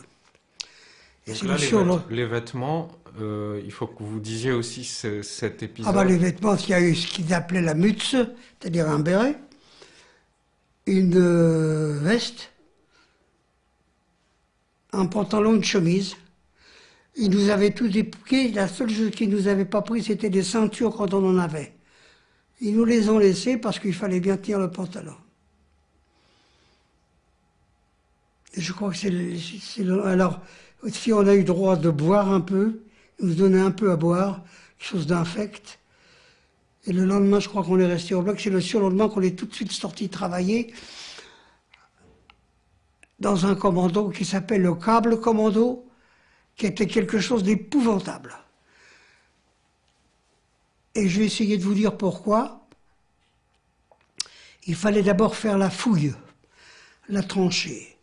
La tranchée se faisait sous les cris, les hurlements des Vorarbeiter et des capots, qui étaient au-dessus de la tranchée avec des knippel. J'emploie les mots allemands parce que c'est ceux qui me viennent. C'était des tuyaux de caoutchouc avec lesquels ils nous frappaient pour que ça aille plus vite. Les SS, en réalité, on ne les voyait pas tellement. Ils ont passé un temps, on ne les voyait pas tellement. Et puis, il fallait ensuite tirer ce câble. Ici, ces grandes roues en bois sur lesquelles des gros câbles noirs sont enroulés, il y a une machine qui les tire, mais là, il fallait les tirer à dos d'homme. Si j'étais entre deux grands, j'avais tout le poids, ou le contraire, c'est eux qui avaient tout le poids, j'avais presque rien. Ça a été épouvantable, je suis resté très longtemps dans ce câble commando avec d'autres camarades. Et puis après, on a été plus ou moins dispersés dans d'autres baraques, dans d'autres commandos. Alors, c'était la vie du camp. Je pense que ça a été suffisamment décrit, mais je peux vous en parler. Ça serait bien qu'on en parle. Est-ce que vous pouvez me décrire ce que vous voyez? Est-ce que vous pouvez me décrire le camp tel qu'il est, tel qu'il vous apparaît? Et l'autre question qui est liée à celle-ci, c'est quel type d'échange vous avez avec les autres détenus? Qu'est-ce qu'ils vous apprennent? Est-ce qu'ils vous enseignent quelque chose? Est-ce que vous identifiez rapidement les personnes avec qui vous allez pouvoir vous instruire du fonctionnement de cette machine? Très rapidement, puisque je parle le yiddish, pas le polonais. Donc d'abord, je suis battu comme plate par un polonais. Je ne me rappelle peu pour quelle raison, enfin, ça c'est rien. On apprend qu'il y a des crématoires. Mais crématoire, ça n'a rien d'impressionnant. J'apprends quelque temps après qu'il y a des chambres à gaz. Parce qu'il y avait des vieux Häftling, c'est le mot allemand pour dire prisonnier, qui nous renseignent. On tombe sur quelques gars, mais très peu, parce que, il faut quand même dire, nous étions, je crois, dans ce camp de Bunamonovitch de 18 000 à 20 000. Qu'est-ce qu'on connaissait? 10 ou 15 ou 20 gars, pas plus, du commando dans lequel on travaillait. On fréquentait pas tout le camp, on pouvait, quand on avait quelques possibilités, se balader dans le camp. Mais on n'allait pas loin, on ne pouvait pas aller loin. Alors le camp, c'est les miradors, c'est les projecteurs le soir, c'est les barbelés, c'est les deux grands bassins d'eau. On ne saura jamais à quoi ils servaient, d'ailleurs, on en parle plus loin. C'est les cuisines d'un côté, c'est l'orchestre de l'autre côté, c'est les blocs, c'est les zelts. Zelt, c'est une tente. Quand il y avait des arrivages comme ça et qu'ils avaient des gens, ils n'avaient pas de place dans les baraques, il n'y en avait pas assez de contrôle, ils dressaient des tentes, des grandes tentes d'armée, et on logeait les gars là-dedans. Et c'était le train-train, la place d'appel, ils venaient nous compter, il n'y avait pas le compte. On pouvait rester 1 heure, ou 2, ou 3, ou 4. Quand ils se trompaient, ou qu'il y avait tant de morts ou tant de vivants, le compte n'était plus le même. Le SS venait en vélo, un dénommé Rakas. C'était les chefs de bloc qui devaient faire le rapport. Et lui pointait, et s'il n'y avait pas le compte, on restait. Il fallait qu'on attende. On n'était pas encore parti au travail. Et le soir, c'était la même chose. Et c'était épouvantable. On n'obtenait pas cette malheureuse soupe et le morceau de pain avant que le compte soit bon. Et c'était la sortie au travail. Monsieur Goldstein, on est en train de parler de la vie quotidienne dans le camp. Est-ce que vous pouvez me décrire une journée du camp? À quelle heure ça commence? Comment? Eh bien, il y a d'abord ce qu'on appelle le gong. Il frappe sur une sorte de barre ou de triangle métallique. Ça sert de réveil. Le chef de baraque, qu'on nomme Blockeltester, j'emploie le mot, il y en a peut-être un autre en français, mais commence à hurler, parce qu'il a sa chambre à part dans le bloc. Le Stubedienst, c'est-à-dire son adjoint, amplifie les gueulantes, et il faut s'habiller si tant est qu'on s'est déshabillé, parce qu'on couche généralement habillé, on retire juste les galoches que nous avons, et on saute, quand on est dans les lits à 3 étages, on saute du lit et on sort rassemblement sur la place d'appel. Pour certains blocs, c'est pas la fin, mais il y a eu une période où on ne se rendait pas sur la place d'appel, il fallait se mettre en paquet devant le bloc et on nous comptait devant le bloc. Ce qui était déjà quelque chose de pas mal parce qu'il ne fallait pas aller du bloc à la place d'appel. Je me permets de vous dire que sur la place d'appel, il y avait les 2 potences en permanence. Alors, on est là et on attend que le SS passe avec sa liste, que le chef de bloc annonce bloc numéro 1 tel, tant de Häftling, etc. Le gars note et il va collationner, il refoule le camp avec son vélo et au bout d'un moment, l'ordre arrive, former les commandos. C'est-à-dire qu'on appartient, tout en étant dans ce bloc-là ne fait pas qu'un seul commando. Il en fait plusieurs. Donc on se rend au commando, et alors là, avec le commando et le capot, qui généralement est un droit commun, qui a un triangle vert. Le dernier capot que j'ai eu, il s'appelait Otto, mais ils s'appelaient tous Otto. Il avait été arrêté pour escroquerie, on l'a su après, et c'était un demi-fou. Et sa grande joie, c'était de montrer son brassard de capot, et il fallait sortir, comme je vous l'ai montré sur ce plan que nous avons, sortir du camp pour nous rendre dans ce complexe industriel de la Buna, où on était censé, à partir du charbon, pas nous, mais les chimistes, fabriquer du caoutchouc synthétique, c'est-à-dire de la bouna. Nous, on n'était là que pour faire tous les travaux de terrasse, de transport, de tout ce qui peut se faire dans un centre industriel. Je crois savoir que ce complexe faisait 48 km². C'était quelque chose d'énorme. Il y avait de ces tours qu'on voit avec les usines atomiques la fumée s'en échappe. Il y avait il y avait des locomotives qui circulaient dans le camp, il y avait une voie ferrée. Il y avait ce qu'on appelait le Techniklager. Et là, je crois que Primo Levi en parle, où les gars étaient dans des bureaux et essayaient de faire des recherches qui lui ont sauvé la vie à lui d'ailleurs. Il y avait les cuisines, mais nous, le commando où j'étais, le commando 33, avec ce fameux Otto, c'était uniquement un commando pour charrier du ciment des plateformes russes qu'ils avaient conquis, qui faisaient 60 tonnes chargées de sacs de ciment qu'il fallait porter sur le dos de ce qu'ils appelaient la Bouddha, c'est-à-dire la baraque, pour les entasser, pour les mettre à l'abri, pour servir ensuite pour les constructions qui devaient se faire.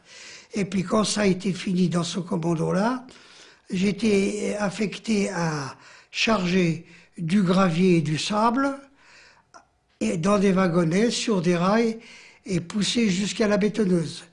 Renverser ça dans la bétonneuse, d'autres prisonniers versaient du ciment, et voilà, c'était le travail. Et ça durait, si vous voulez, le matin. On n'avait pas de monde, mais ça devait être très tôt. Ce qu'il y a, c'est qu'ils évitaient de nous faire rentrer tard le soir. Quand l'hiver a commencé à arriver, on rentrait un peu plus tôt, mais c'était quand même des heures et des heures et des heures. Alors il y avait quand même une pause à, disons, midi. Et alors la Ligue Farben, parce que Ligue Farben, c'était elle, la patronne de ce complexe industriel, dans sa bonté infinie, nous faisait servir de la soupe. Une soupe. Et alors là, il y avait des choses très désagréables. C'était un caisson de 50 litres, par exemple. Bon, il arrivait, des gars allaient le chercher, avec 2 morceaux de bois qu'on passait dans les bras. C'est très lourd, 50 litres de soupe. Et c'était le capot qui distribuait la soupe. Alors il avait ses copains.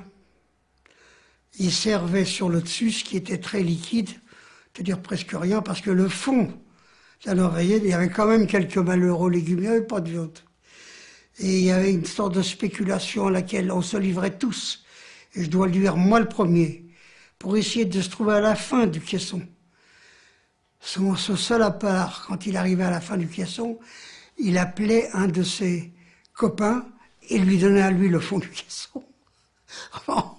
C'est une sorte de torture, si vous voulez. Il faut manger. On a faim, on a avec ça.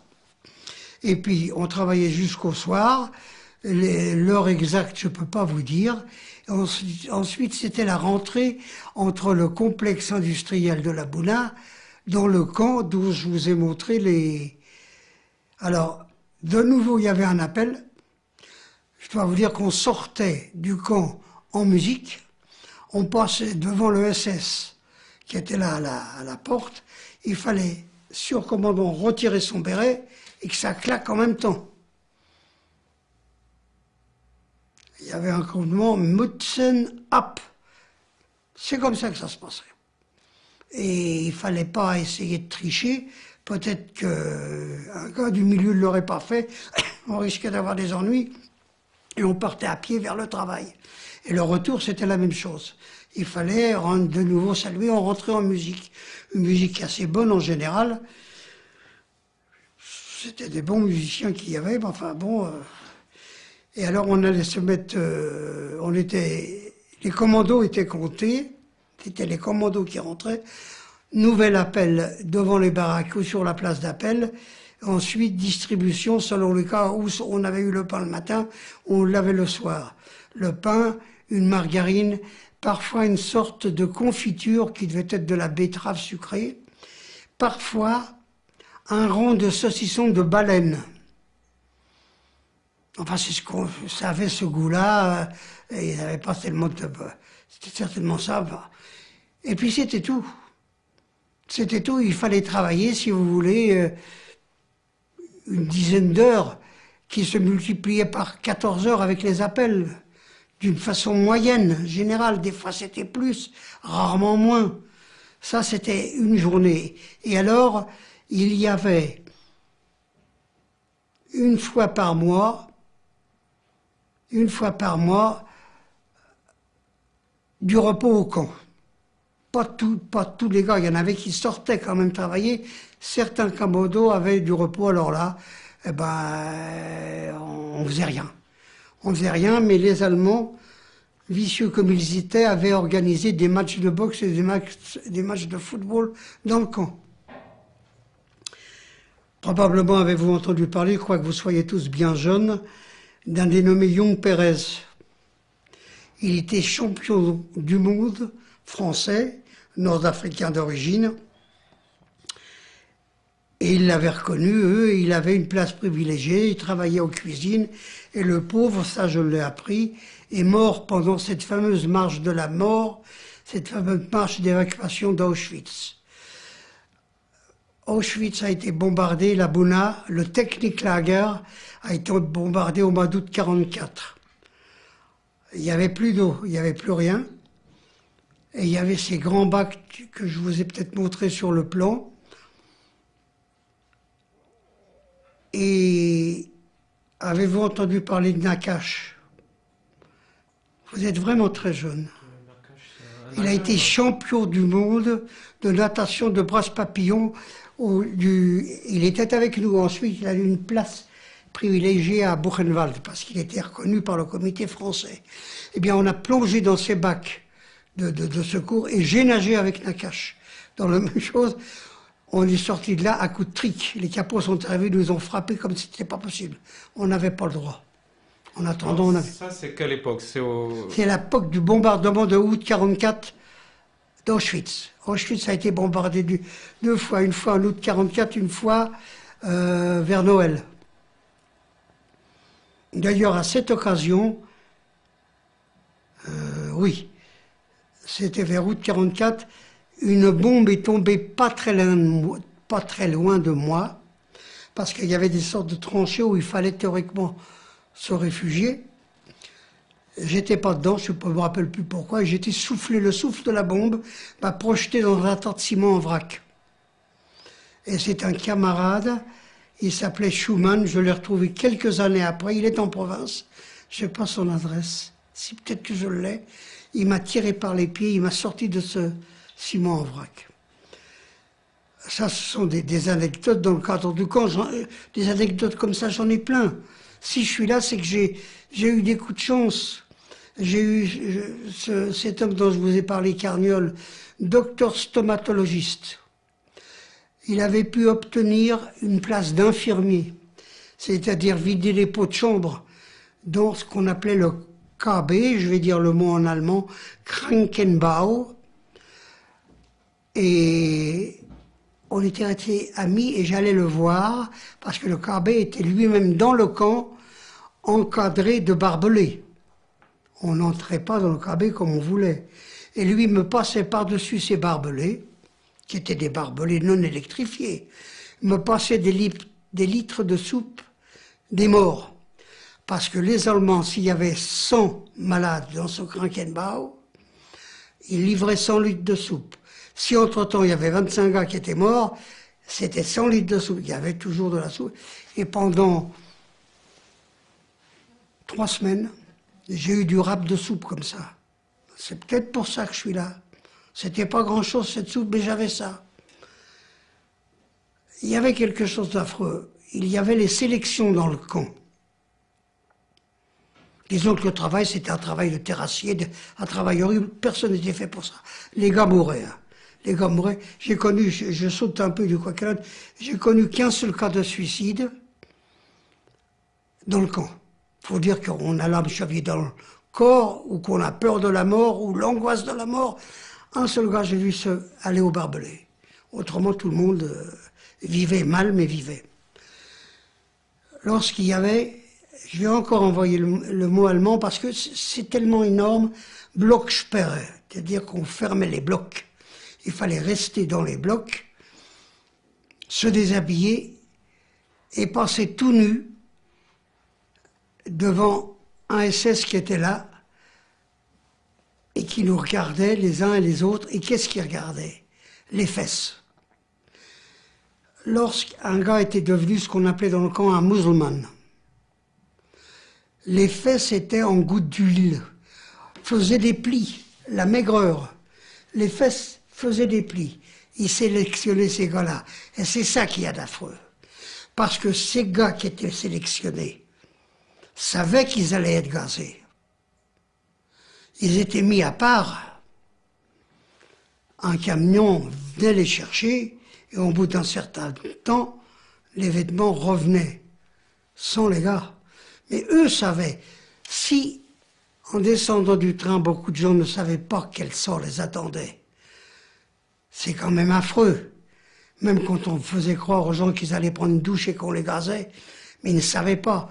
Mais dans le camp, les gars sélectionnés, et je suis passé par 2 sélections, les gars sélectionnés savaient qu'ils allaient être gazés, qu'ils allaient mourir. Comment ils l'ont su? Pardon? Comment l'ont-ils su? Comment l'avez-vous su? Ah ben, on le savait, le camion revenait à vide, on savait que les... Mais vous savez, il y a... Comment j'ai su que Paris était libéré? Comment j'ai su le débarquement? Alors je vais vous le dire aussi, ça. On l'a su tout de suite. Pourquoi on l'a su tout de suite? C'est très simple. On sortait du camp pour aller travailler dans son complexe industriel. Et qu'est-ce qu'il y avait dans ce complexe industriel? Il y avait des civils allemands, qu'on appelait des Meister, des contremaîtres. Il y avait des Polonais, qui étaient au service du travail obligatoire. Il y avait des Français, dont un que j'ai retrouvé par la suite, qui s'appelle Charles Bartorel, je crois qu'il est de Nevers. Lui, il m'a filé un jour sa soupe, ça m'a permis de prendre des coups, comme jamais j'en avais pris, parce que sa soupe, il a donné dans le temps au capot. Mais comme je lui ai parlé en français, il me l'a donné à moi. J'ai été battu comme plâtre. C'est une autre histoire. Il y avait surtout des prisonniers de guerre anglais. Et eux, ces Anglais, avaient une radio. Et on se frôlait, en portant ceci, en portant cela. Et c'est comme ça qu'on a su que Paris était libéré, que le débarquement a eu lieu. Les Anglais avaient un truc extraordinaire, c'était des gars bien. Ils fumaient des Black Cat, des cigarettes, je ne sais pas si vous connaissez ces cigarettes, c'est une tête de chat noir sur le paquet. Et comme ils n'avaient pas le droit de nous parler, ou alors on parlait comme le prisonnier, la bouche de travers, il laissait tomber parfois un paquet, soi-disant vide, il restait une cigarette. Et celui qui avait la chance, je l'ai eu 1 ou 2 fois, de ramasser une cigarette comme ça, c'était Byzance. Parce qu'à l'intérieur du camp, ça devenait un objet de négoce. On pouvait avoir 2 sous pour une portion de pain. Et voilà comment les nouvelles se colportaient. J'avais pas de nouvelles du camp des femmes parce qu'Auschwitz était quand même à... Auschwitz même était à 9 km, je crois, de Auschwitz III. On savait, tout se savait. Il y avait quand même des gens qui avaient aidé à bâtir Bouna, des prisonniers qui connaissaient Auschwitz, qui a été venu là. On savait beaucoup de choses. Et lorsqu'il y a eu le bombardement du complexe industriel, il y a eu pas mal de civils allemands qui ont été tués. On a eu beaucoup de camarades qui ont été tués aussi. Et au 2e bombardement, c'est la même chose. Mais on était quand même au courant de tout. On savait tout. Alors, parlons un peu de ça, des relations sociales, des relations entre les détenus et peut-être aussi entre les détenus et ceux qui vous gardent et ceux qui exercent. Écoutez, avec les gardes, bon alors là je vous la raconterai, si on a le temps, c'est une autre histoire, mais j'ai vu un père et un fils se battre à propos d'un morceau de pain ou d'une betterave ou un truc de ce coup-là. Je me suis moi-même battu, ça m'a coûté très cher après. Je vous ai dit tout à l'heure que dans le bloc où on était, au début, il n'y avait pas de lit à 3 étages. Et une journée où le bloc était vide, les gars du camp, parce qu'il y avait des gars qui travaillaient dans le camp, ont installé des lits. Comme mon Komodo est rentré dans les premiers, il y avait un Schreiber, c'est-à-dire un écrivain qui avait une cartothèque, qui demandait tu veux qu'elle lit? Et je prenais le lit du haut. Ça peut se comprendre parce qu'on se levait toutes les nuits, étant donné qu'on avait, pour aller faire nos besoins, on marchait sur la tête du copain qui dormait en dessous et encore en dessous. Le lit du haut, c'était là, puis pratiquement c'était l'endroit où on avait le plus chaud. J'ai choisi le lit du haut. Et puis il a noté mon numéro, le Schreiber, et puis il y a un autre Komodo qui est rentré. Et il y avait un Efteling plus ancien que moi, un gars rescapé du ghetto de Varsovie, qui avait une quarantaine d'années, et qui a été voir le Schreiber, il dit « Mets-moi le lit du haut, l'autre idiot », je l'ai donné, voilà 2 cigarettes. Il y avait un trafic dans le camp. Et on m'a rayé, on m'a mis dans le lit du bas. C'était très dur. Mais ce qui était dur, c'est que le gars était installé sur le lit du haut, et il s'est moqué de moi. C'était pas grave, mais il a insulté ma mère. Comme peuvent le faire les Russes ou les Polonais. Quand il y a des jurons, je ne vais pas vous les dire ici, ça n'apportera rien à cette équipe. Mais il y a des jurons où il attaque ma mère. Et moi, je l'ai attrapé par un pied, je l'ai fait tomber du lit et je l'ai battu comme plâtre. Il avait 40 ans, il venait du ghetto de Varsovie, j'avais 23 ans, j'avais encore des réserves. Seulement voilà, il a été trouver le capot de mon commando, il lui a donné 2-3 cigarettes, parce qu'il trafiquait dans le coin, il y avait un gars, il avait toutes les combines. Et le capot m'a frappé après, et là je ne pouvais pas répondre. J'ai été battu, des coups de gourdin. Enfin, bon, voilà une de ces anecdotes. Et alors, concernant les gardes, ce même capot a vu que j'avais une couronne en or sur une dent. Il m'a dit, tu me donnes ta dent, la couronne. J'ai dit non, c'était idiot, ça ne servait à rien. Et je me suis obstiné 2-3 jours. Et lui, il me l'a demandé toujours pas. Lui, il trafiquait avec de l'or. Il me dit, bon, tu ne veux pas la donner, je t'inscris pour un Strafkommando, c'est-à-dire un commando disciplinaire. C'était la mort au bout de très peu de temps. Alors, on m'a soulevé cette couronne sur la dent, non pas avec un couteau, parce que des couteaux, on n'en avait pas, mais un dos de cuillère aiguisé qu'on avait frotté sur une pierre. On m'a soulevé la couronne et on me l'a donnée. J'ai beaucoup saigné, et pendant qu'on était en train de me faire cette opération-là, c'était la nuit, les projecteurs étaient allumés, mais ce n'était pas encore l'appel. Un des gardes dans le Vérador nous a gueulé « Qu'est-ce que vous faites là? Je vais tirer, foutez-moi le camp !» Et on s'est enfui, se cacher derrière un bloc pour terminer l'opération. Et pour en revenir à mes relations avec ce malheureux Carniol, j'ai été le voir, ça m'a démoralisé, cette dent en or. J'ai été le voir, il me dit, qu'est-ce que tu as à faire cette gueule-là? Ça marche, le front, etc., ça bouge. Moi, je lui dis, voilà ce qui m'est arrivé. Pff, imbécile, on va s'en sortir vivants tous les deux, je te referai toute ta gueule en or. Il m'a regonflé, le pauvre. Voilà certaines relations. J'ai eu une autre relation, on s'est écrit avec un gars qui s'appelait Arthur Gutentag. Je n'ai pas emmené la lettre. Elle est écrite en moitié allemand, moitié français. On se parlait en allemand.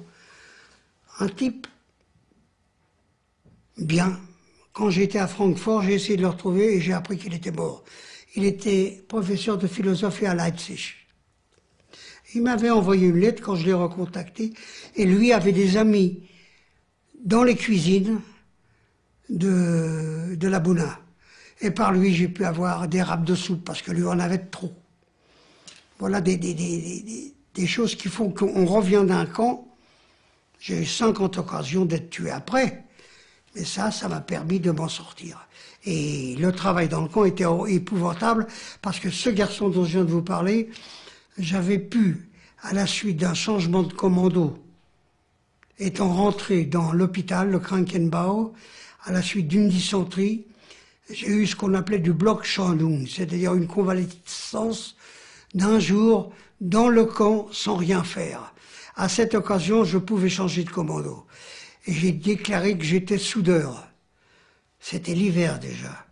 Et on m'a collé dans une usine. Et on m'a donné un chalumeau. Et j'ai coulé la pièce, bien entendu, j'ai jamais été soudeur. Et j'ai été battu. Mais le miracle, parce qu'il faut un miracle, on m'a laissé dans l'usine. Et l'usine était chauffée. Et les gars étaient dehors à faire de la terrasse, à piocher dans un sol gelé, à pelleter. Je suis resté un moment comme ça. Voilà les coups de sens que j'ai eu. Et j'ai fait connaissance de ce garçon qui était de Hambourg et qui, par la suite, quand on a correspondu, était professeur de philo à Leipzig. Vous avez mentionné deux petits points sur lesquels peut-être j'aimerais revenir très brièvement, ou comme vous voulez d'ailleurs, plus ou moins longuement si vous voulez. Vous dites obtenir une place, par exemple, que des détenus parvenaient à obtenir une place, une position dans un endroit plutôt que dans un autre, etc. Il y a une autre chose aussi, comment on était copains avec des capots, par exemple. Par quelle opération? Vous mentionnez des trafics, des échanges. Bon. Est-ce que à quel moment vous comprenez qu'il y a cette circulation finalement de pouvoir aussi à l'intérieur du camp, et comment ça se passe? Alors, il y avait derrière le Waschraum, c'est-à-dire les lavabos, une bourse. Il y avait la bourse. On trafiquait de tout, une vieille ceinture, une boîte, un bout de pain en échange d'une soupe gelée. Il y avait même un code. Il y avait une distribution de Premienschein, c'est le mot, je ne connais pas d'autre, de petits bulletins qui permettaient, dans certains cas, d'avoir un petit paquet de Majorca. Le Majorca, c'est le tabac, c'est de l'écorce des côtes de tabac trempées dans un bain de nicotine.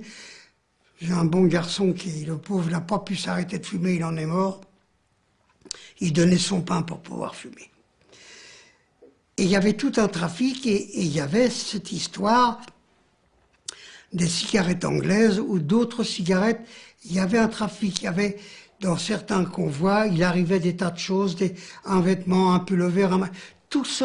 Il y avait un trafic, et c'est comme ça que certains gars qui étaient des vieux Häftling avaient des tas de combines, et on appelait ça d'un mot « s'organiser ». C'était le mot qui circulait dans le camp. J'ai jamais été un organisateur, mais j'ai eu une fois ou deux des cigarettes, et j'ai pu aller les négocier. C'est comme ça que j'ai été au courant de tout ça. Alors la deuxième question, c'est comment on pouvait se faire des copains avec un capot. Eh bien, on ne se faisait pas un copain avec un capot. On soudoyait un capot. Hein, on lui donnait... Enfin, ces gars-là, c'est comme ça que j'ai été battu. On soudoyait un capot. D'ailleurs, j'ai eu une autre histoire avec ce capot auto. Je vous la raconte ou on passe à autre chose? Après le bombardement d'Auschwitz, il n'y avait pas d'eau. Et on ne pouvait pas tellement travailler. Au moment de la pause, on crevait tous de soif. Et je suis monté après une bétonneuse. Si vous voyez comment une bétonneuse, il y a un truc qui tourne. Puis au-dessus, il y a un réservoir avec de l'eau qui arrive par un tuyau. Et je suis monté sur la bétonneuse. Avec une petite boîte de conserve que j'avais, j'ai pu trouver un peu d'eau dans le fond de la bétonneuse et j'ai bu. Et je suis redescendu. Et le capot m'attendait. Et il m'a emmené dans la Bouddha, dans la baraque, et il m'a battu.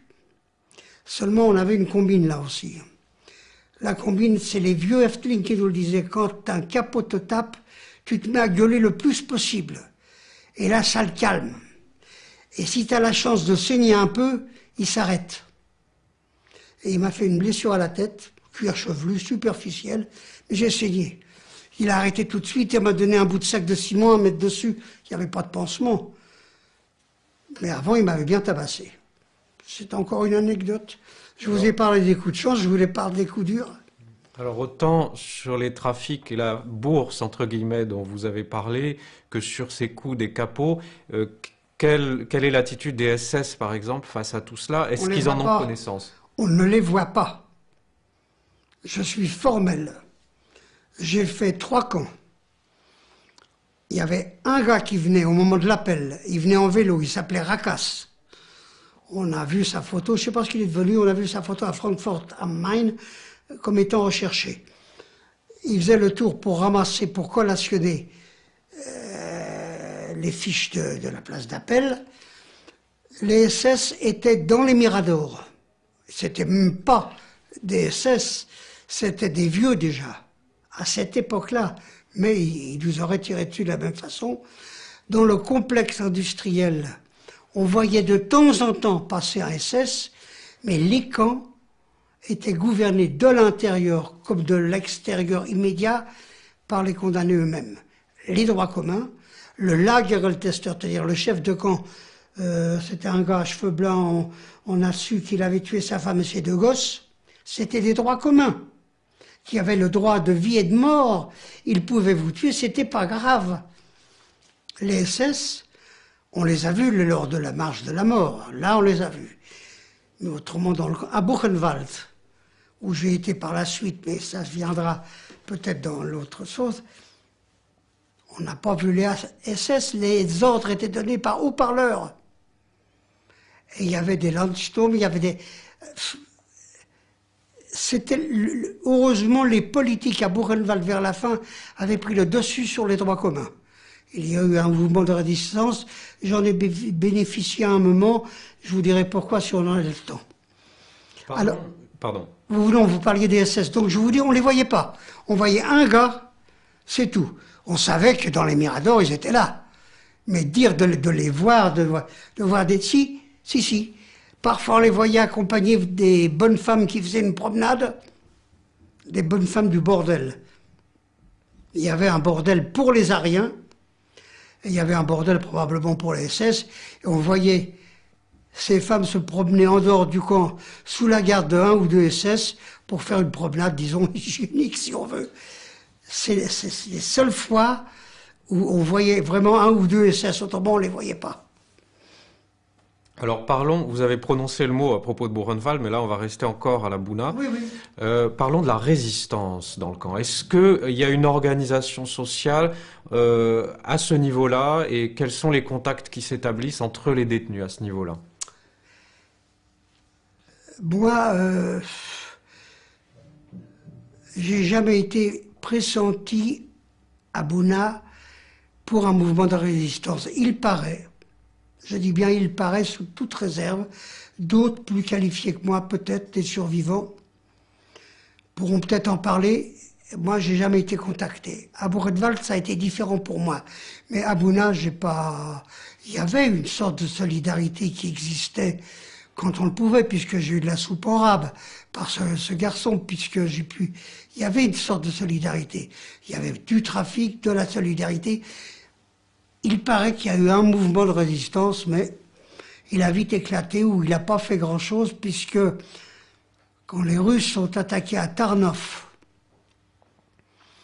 en 45, janvier 45, dans l'après-midi du 17 au 18, on évacuait Buna et tout Auschwitz et tous les commandos d'à côté. On partait sur la route par, paraît-il, -20, j'avais pas de thermomètre, mais c'est ce qu'on a dit. On a marché une demi-journée et toute une nuit, avec une pause dans une tuilerie, à un endroit qui s'appelait Nikolaï.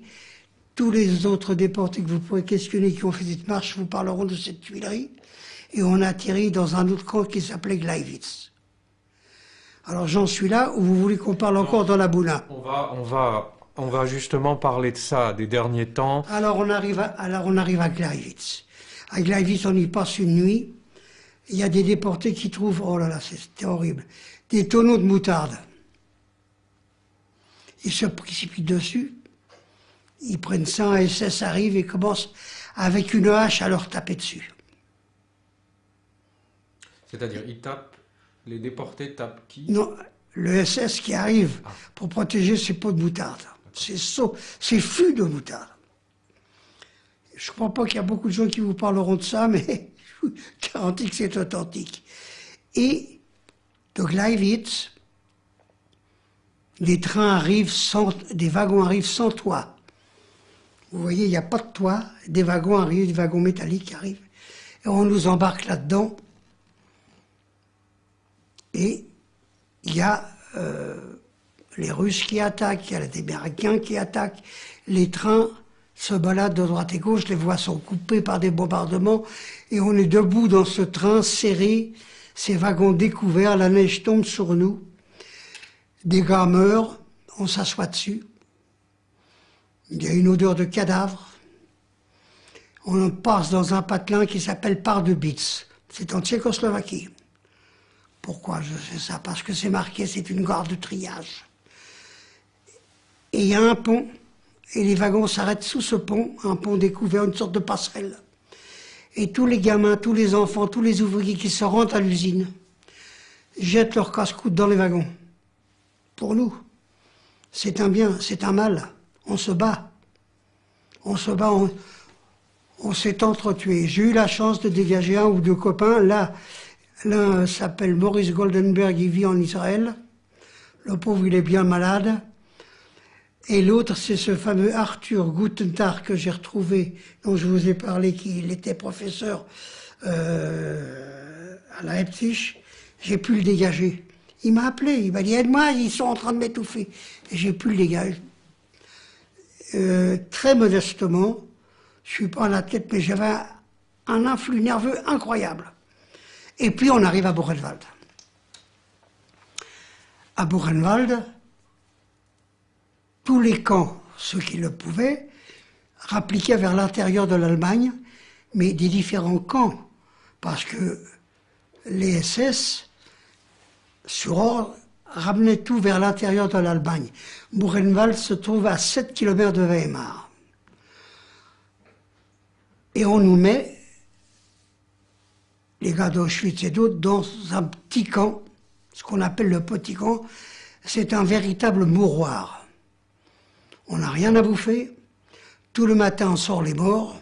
Tous les matins, on sort les gars qui meurent. Et je trouve un gars de mon réseau. De résistance. Claude Gérard Hirtz. Je vous donne les noms pour l'authenticité de ce que je vous raconte. Tiens, on s'embrasse. Il avait comme... Moi, on m'appelait Falin, c'est un nom de guerre, c'est un nom réduit du nom de ma mère. Et lui, il s'appelait Plume. Il voulait être journaliste. On s'embrasse. T'étais à Monowitz, je dis oui, ben on s'est jamais vu. On était 18 000, je l'ai jamais vu. Il dit, écoute, j'ai vu le professeur Weitz de Strasbourg. Peut-être qu'il va pouvoir faire quelque chose pour nous.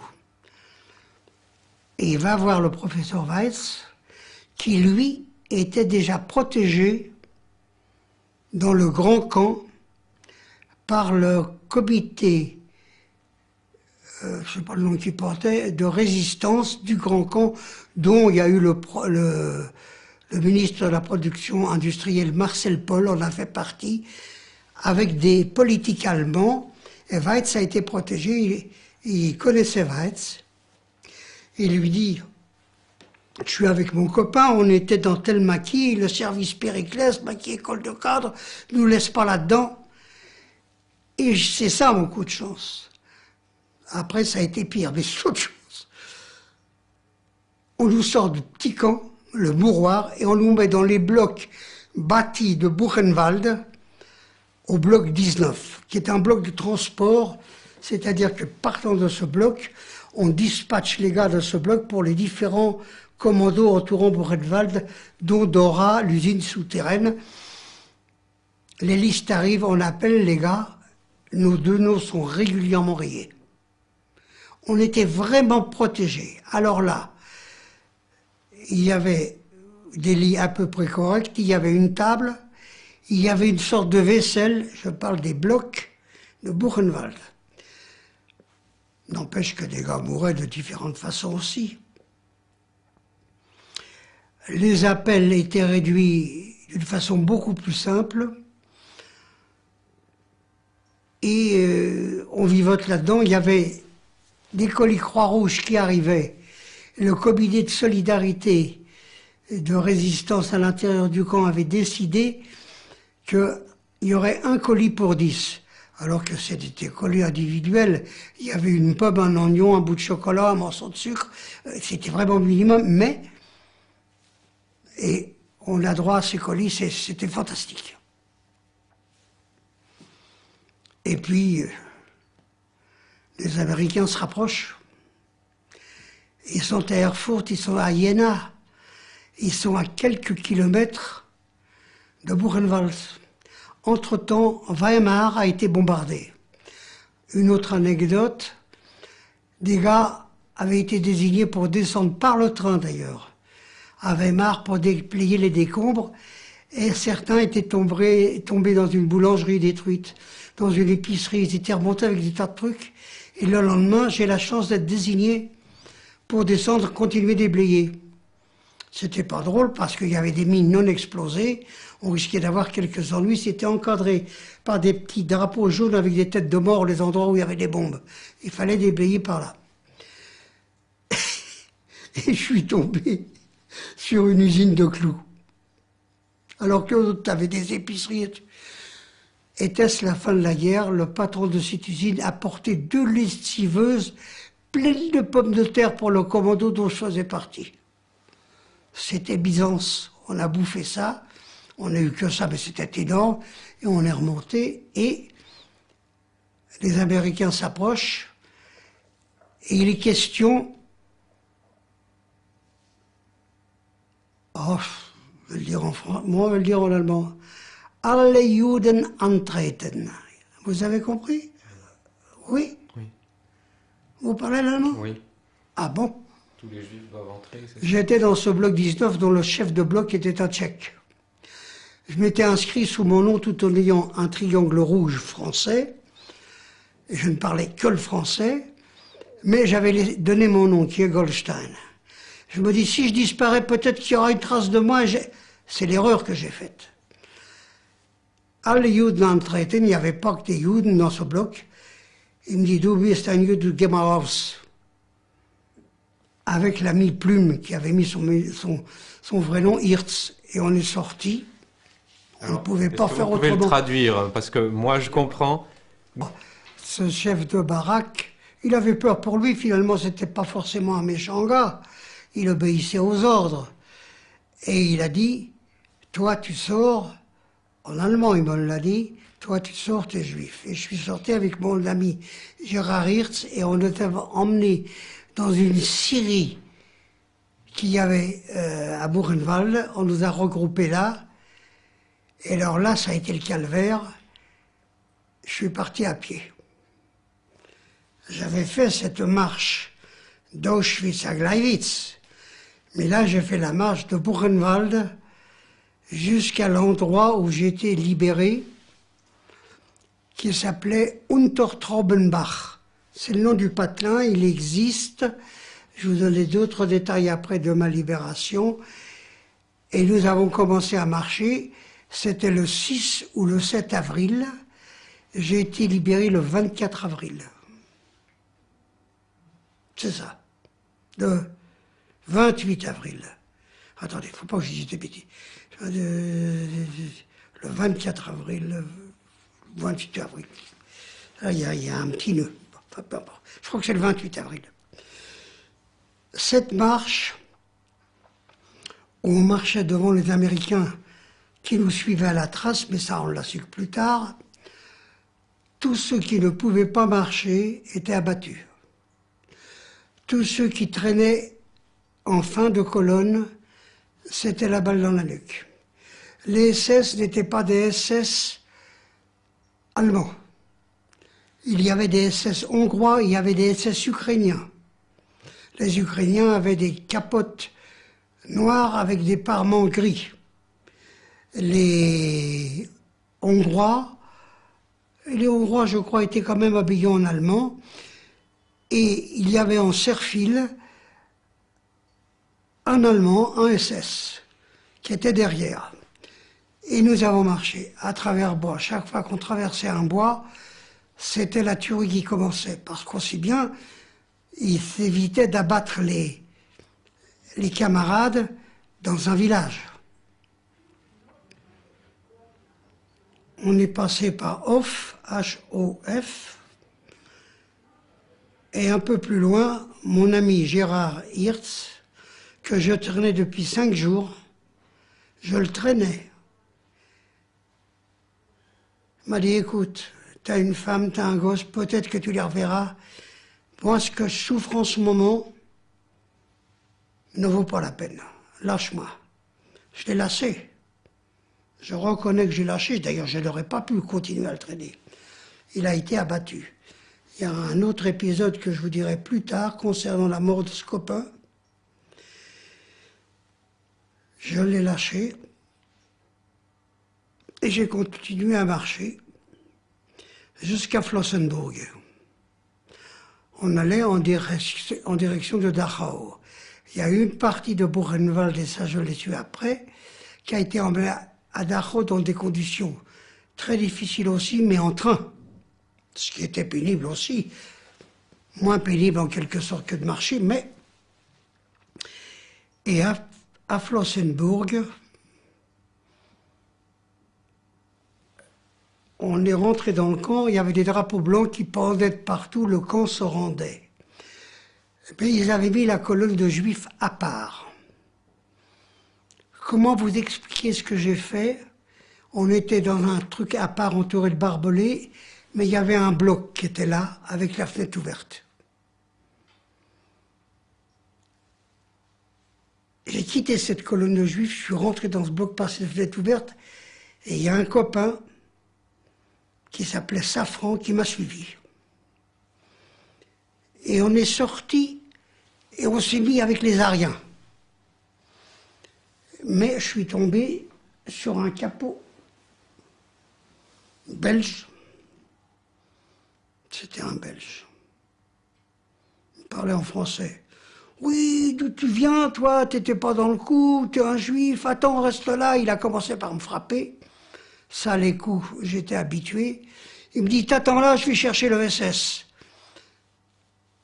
Là, je me suis dit, toi, mon gars, tu vas pas chercher le SS, tu cherches un moyen de m'avoir brutalisé et un prétexte peut-être qu'il se sentait surveillé. Et j'ai filé vers un Wachraum qui avait plein de cadavres et j'ai retrouvé Allard, Verbeek,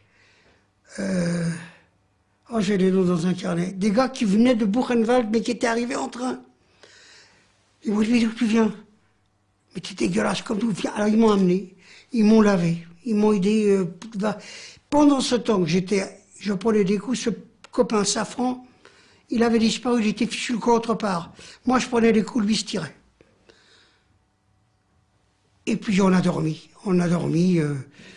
le camp se rendait, on se disait ça y est, ça va être fini. Ou ils vont tous nous tuer, ou on est sauvés. Le lendemain matin, Antreten, tout le monde part. Et je me suis trouvé dans une colonne avec des Ukrainiens, avec des Polonais, avec des Français, avec des résistants, des communistes. La colonne marchait, mais je n'étais plus, si vous voulez, dans cette catégorie vouée à l'extermination, les Juifs. Parce que les Juifs que j'avais quittés, je ne les ai jamais revus. Jamais. Et j'ai retrouvé ce copain Safran qui s'était planqué, et on a marché tous les deux comme ça, tant qu'on a pu. On nous avait donné pendant la route 2 bassines, deux petites écuelles, pleines de seigles secs, comme ça qu'on mâchonnait. C'est tout ce qu'on a eu. Des graines. Des graines. Et d'un seul coup, on entendait la pétarade derrière nous. Et on a vu passer un SS assis sur une charrette, des chevaux plus ou moins emballés. Et ça tirait. Et vous savez, ce que quand vous êtes sur la grande route, de temps en temps, vous avez un petit chemin de campagne qui s'en va par côté, une sorte de creux. Et j'ai dit à ce copain, viens, on se tire. Et on est parti. En courant, si tant est qu'on pouvait courir.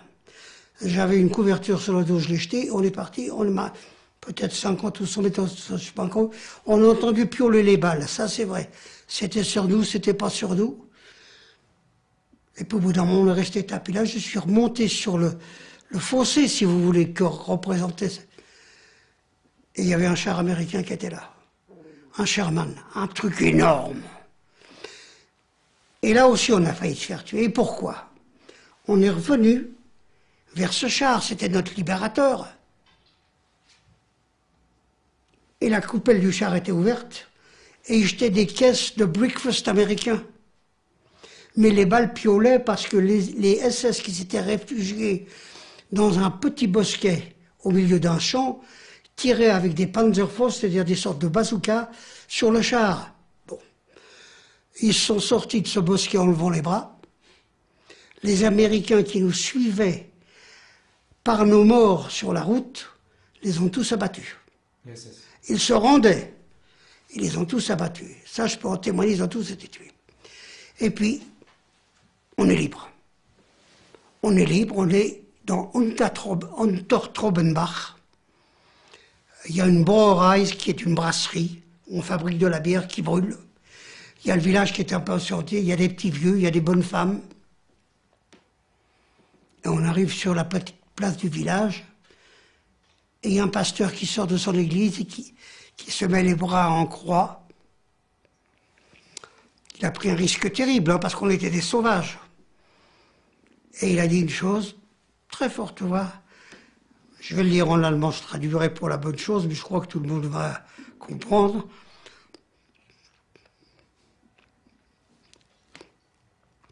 Meine Kinder, mes enfants. Et les sauvages se sont arrêtés. Bon, après ça a repris, parce que moi-même je suis rentré dans une ferme, j'ai forcé une armoire, j'ai trouvé une petite bouteille de champagne, une cuvée réservée à la Wehrmacht. J'ai pris ça, ensuite je suis ressorti, il y avait une sentinelle américaine qui, avec le peu d'anglais que je connaissais, je lui ai dit j'ai faim. Ah, il dit c'est ça, il a pris sa mitraillette, il y avait un trappe d'oie, il a abattu une oie, il me l'a apporté. Avec des copains, on est rentré chez la fermière qui était là.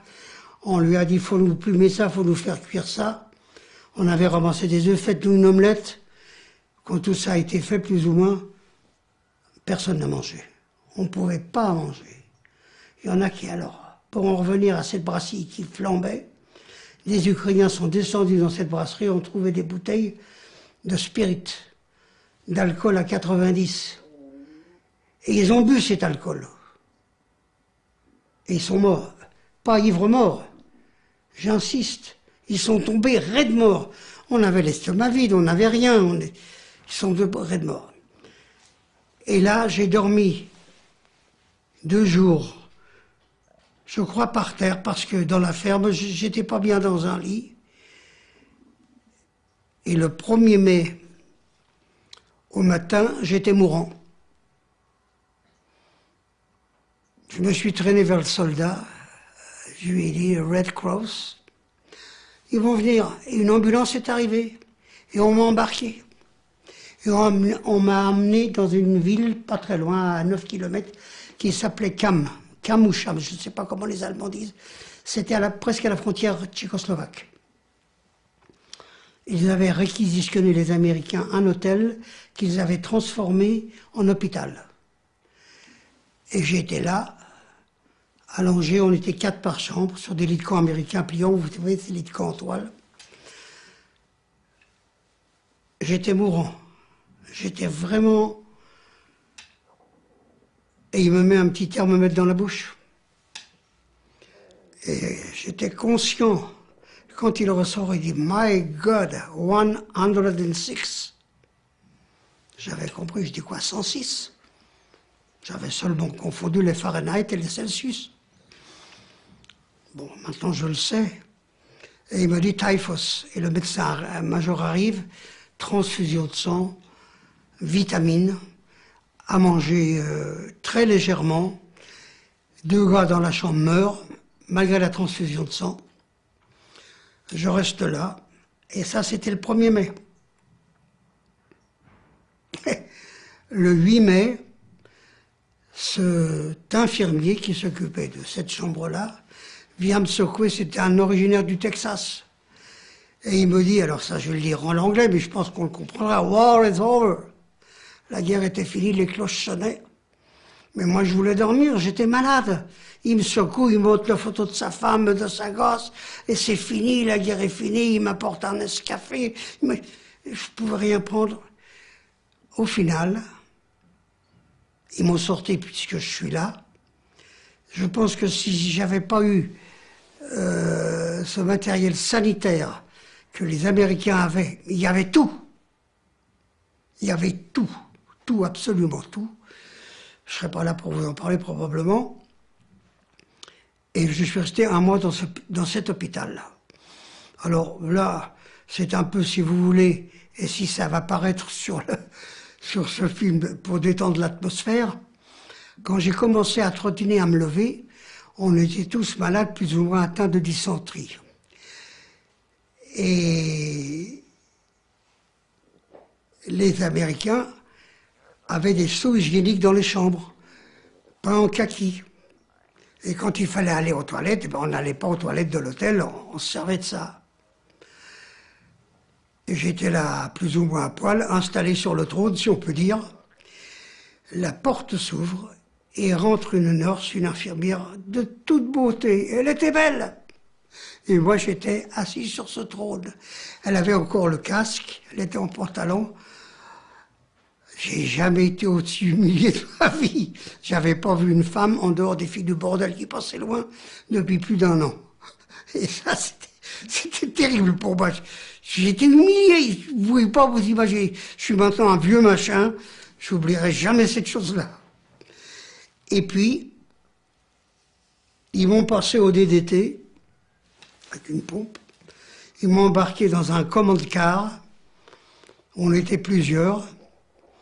Et par l'autoroute de Nuremberg à Bayreuth, je suis arrivé dans un endroit où des trains étaient formés à un endroit qui s'appelle Bamberg, et je suis rentré en France. Le voyage, on avait, nous les anciens déportés, de la paille dans notre wagon. C'est à quelle date, dites-moi? Eh bien ça c'est juin 45. Fin mai, je suis arrivé le 2 juin à Paris. Tous les petits patelins qu'on traversait quand j'ai passé la frontière à Sarreguemines. Le train s'arrêtait plus ou moins pour des tas de raisons. Il y avait la fanfare qui venait du petit patelin, il venait nous faire une petite aubade. On nous a donné des cerises, c'était juin. On nous a donné des œufs frais. Après, on a eu des wagons qui n'étaient plus des wagons de marchandises, mais des wagons de voyageurs. On n'était pas tellement bien assis, mais on a eu ce voyage qui était relativement long. Je ne me rappelle plus combien de temps j'ai mis, on a dû mettre 2 jours, 3 jours. Et on est arrivé à la gare de l'Est. Bien, moi, à la gare de l'Est, je suis après combien je pesais, 32 kilos. Et j'étais malade, j'étais très malade. Et c'est 2 gardes mobiles qui m'ont sorti du wagon et qui m'ont porté vers la sortie de la gare de l'Est, sur la rue qui est sur le côté, pas sur la grande place, si vous voyez bien la gare de l'Est. Je garde en souvenir 2 femmes, parce que les femmes étaient là, des femmes ou d'autres, derrière des balustrades pour voir les gens qui arrivaient, voir si elles connaissaient quelqu'un. Et il y a une femme, mais c'était là dans ma tête. Vous verrez, madame, en parlant de moi, celui-là, il vivra pas. Les commères. Il s'agissait de moi. On m'a emmené dans la camionnette du ministère des prisonniers déportés, rue Récamier, au cinéma Récamier. Je tenais pas sur mes jambes. Le major qui était là, major français déjà, on est en France, a appelé 2 scouts. Il me dit, prenez-moi cet homme-là, emmenez-le tout de suite à l'hôtel Lutetia, qui est en face. Je ne sais pas si vous voyez bien le quartier, si vous le voyez. Et on m'a emmené à l'hôtel Lutetia. J'avais repris un peu de... Il y avait des bureaux à l'hôtel Lutetia, des sortes de petits box. Vous venez d'où? Vous avez connu quelqu'un? Vous avez quel âge? Identité, votre carte rapatriée? Et je suis passé par un bureau, on me dit, vous pouvez nous affirmer qu'un tel, ben je dis, oui, je peux vous affirmer que Gérard Claude Hirtz, il s'appelait, a été tué dans la région de Hof, S'il y a des gens qui le recherchent, il a été tué, ça je peux l'affirmer. Et puis je passe dans un autre bureau. Alors monsieur, vous avez été déporté avec quelqu'un? Je dis oui, ma femme. Ah bon? Et vous vous appelez comment? Goldstein? Ah ben nous avons une madame Goldstein qui est rentrée. Je dis écoutez, je sais d'où je viens. Des Goldstein, il y en a autant que des Martin ou des Durand. C'est pas possible. Monsieur, donnez-nous son prénom. Madeleine. Nous avons une Madeleine Goldstein qui est rentrée. C'est pas possible, madame. Bon, monsieur, donnez-nous son nom de jeune fille. Ma femme s'appelait Elfan. Avant de devenir madame Goldstein, elle me dit oui. Elle est là, elle est rentrée, elle est partie chercher votre fille qui est du côté de Lyon. Alors j'ai dû faire un grand sourire et je suis tombé dans les pommes. Je me suis réveillé dans une chambre de l'hôtel du Tessia avec les toubibs, 2 infirmières, j'étais entièrement déshabillé. Quand je suis revenu à moi, ma femme est là, je pars la chercher, elle est à Lyon. Le docteur me dit, mon vieux, vous êtes fou, vous ne tenez pas sur vos jambes. Je veux rien savoir. Donnez-moi mon pantalon qui était au pied du lit, je m'en vais. Monsieur, soyez raisonnable. Bon, vous voulez partir? Avalez ça, faites-moi plaisir, avalez ça, ça va vous donner un coup de fouet, vous pourrez partir. Et m'a collé un somnifère. Et je me suis réveillé le lendemain, j'ai attrapé ce pantalon, j'étais tout seul dans la chambre. Attrapé ce pantalon, vieille chemise, un sac de la Luftwaffe que j'avais récupéré, où il y avait un quignon de pain dedans, et je suis descendu à l'hôtel du Tessia pour aller chercher mes billets de train. Et je suis tombé sur ma femme. Elle n'était pas partie. Elle avait appris qu'on avait des nouvelles de moi. Elle devait porter, elle le dira, porter un télégramme pour me dire de rester à l'hôpital, de me faire soigner. Et nous nous sommes trouvés, alors je ne vous dis pas, la rencontre dans le hall de l'hôtel du Tessia. Il y avait des déportés, il y avait des familles des déportés, les rires, les larmes, tout. Voilà. Évidemment, enfin voilà, alors, la chose tragique qu'il y a eu après, c'est que je venais de retrouver ma femme et j'ai vu arriver une femme. « Monsieur, monsieur, vous avez des nouvelles de mon fils ?»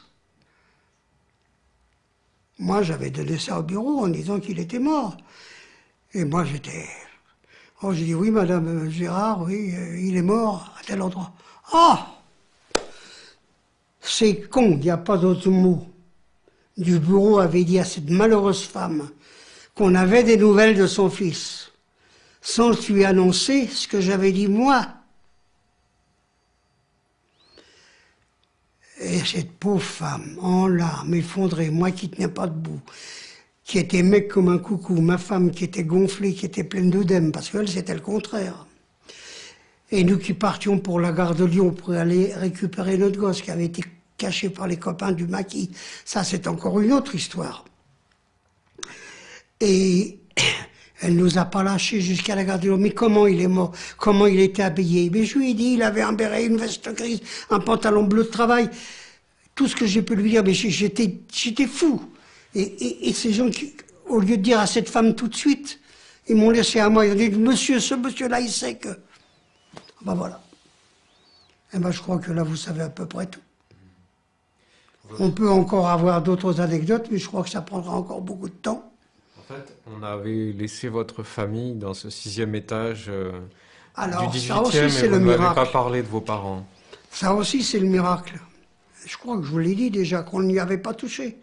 Non, vous ne m'avez pas dit. Je vous l'ai pas dit. Racontez-moi, racontez-moi. Si, je vous l'ai dit ou je ne vous l'ai pas dit? Non, vous n'avez pas dit, non. Je ne me rappelle plus.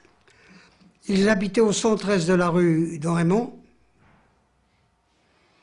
dans le 18e arrondissement, dans une chambre mansardée. On n'était pas riches. Le frère de mon père, qui avait d'autres moyens, habitait au deuxième ou au premier, je ne me rappelle plus. Dans cet immeuble, il y avait un dénommé M. Zussmann, d'origine roumaine. On est venu le chercher avec sa femme et on l'a déporté. Mon père, ma mère, mon oncle, ma tante, mon cousin, qui s'appelait Goldstein comme moi, n'ont pas été touchés. Mon frère, qui s'appelait, il est mort depuis, mais enfin, il s'appelait Goldstein, sa femme et lui, ils habitaient rue du Chevalier de la Barre, dans le 18e. On les a pas touchés. Pendant toute la durée de la guerre? Comment? Ah, on les a pas touchés? Rien, on n'est pas venu les moment. rafler. Mon père a été, je crois, réquisitionné comme garde-voie à Stein. Devait aller garder les voies s'il y avait eu un sabotage. Le pauvre, il aurait été fusillé probablement pour avoir mal fait son travail. Et c'est passé comme ça. Ils ont porté l'étoile, ils ont vécu, ils ont eu le dernier wagon du métro, ils n'ont pas eu droit ni au bain-douche, ni à la piscine, ni à la radio, ni à la bicyclette. Tout ce qui avait été défendu aux Juifs. Et je les ai retrouvés en rentrée. Quand je suis rentré, sauf qu'on a été pillé, mais ça fera probablement l'objet d'une autre histoire, parce que j'habitais à la fin, ma femme habitait chez mon beau-père, dans un appartement assez grand qui a été pillé. Elle a trouvé des tas de choses, mais elle vous le dira sans doute. Des tas de choses chez les voisins qui n'avaient pas pillé, ils avaient pris pour pas que les Allemands le prennent.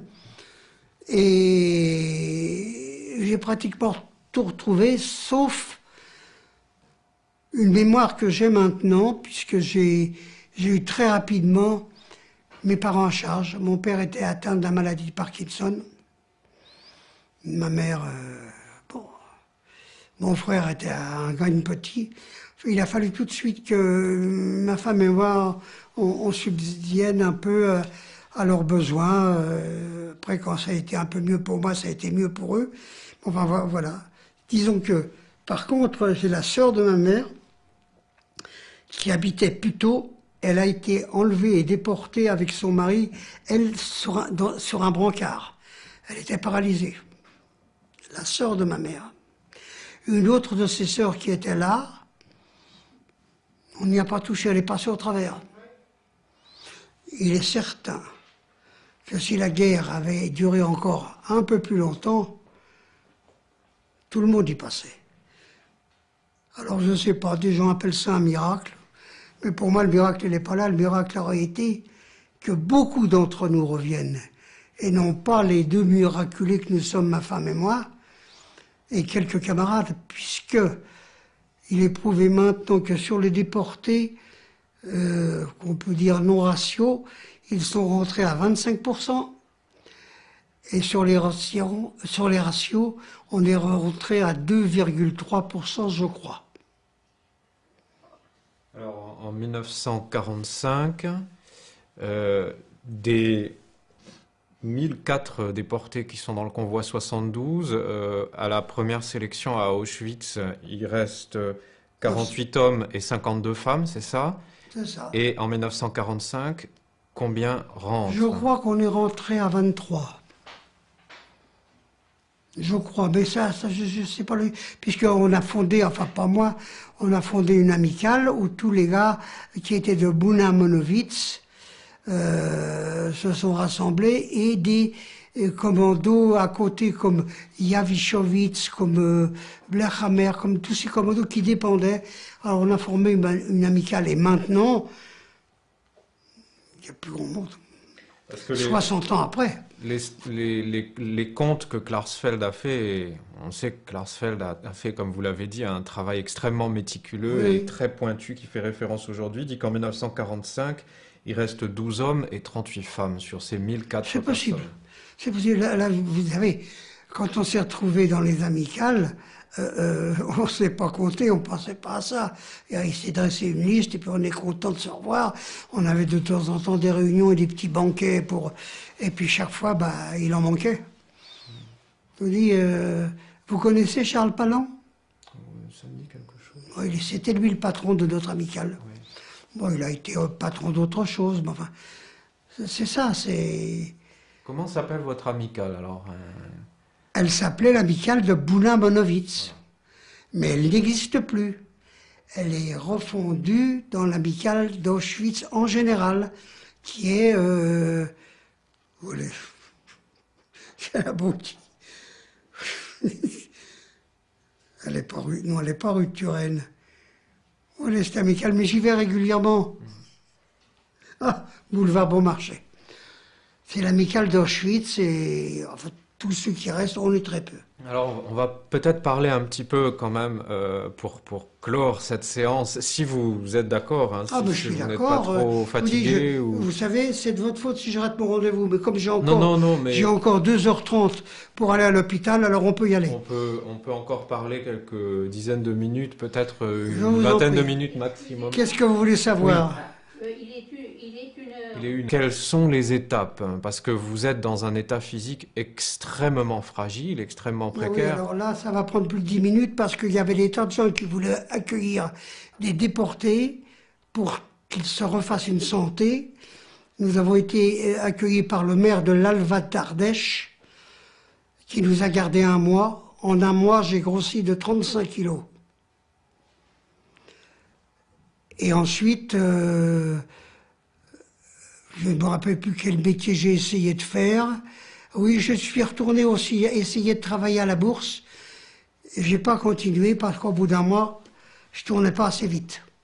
Vous savez que pour exécuter des ordres de bourse, faire ceci ou cela, il faut quand même avoir la tête fraîche.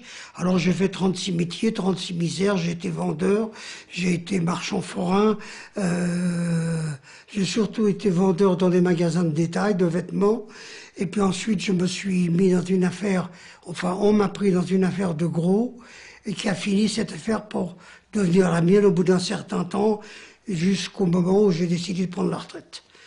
Mais je pourrais évidemment vous avoir d'autres anecdotes là-dessus, mais je crois que malheureusement là ça va être juste. Juste alors une question sur le cadre dans lequel vous avez été pris en charge. Est-ce qu'il y a eu un travail des institutions? Est-ce que vous avez eu un suivi quelconque? Rien. Rien pour ce mois que j'ai passé à la Val d'Ardèche. Ensuite, ça a été les différentes associations. C'est-à-dire l'association de la rue Leroux, qui regroupe tous les déportés, disons, des gens de gauche, et la FNDRP, qui regroupe les gens qui ont fait de la résistance, qui ont appartenu. Alors j'ai un moment fait partie de l'association des résistants. J'ai eu une réflexion qui m'a pas plu, je l'ai quitté et je n'ai pas adhéré à l'auto plus, si ce n'est que je reçois le journal.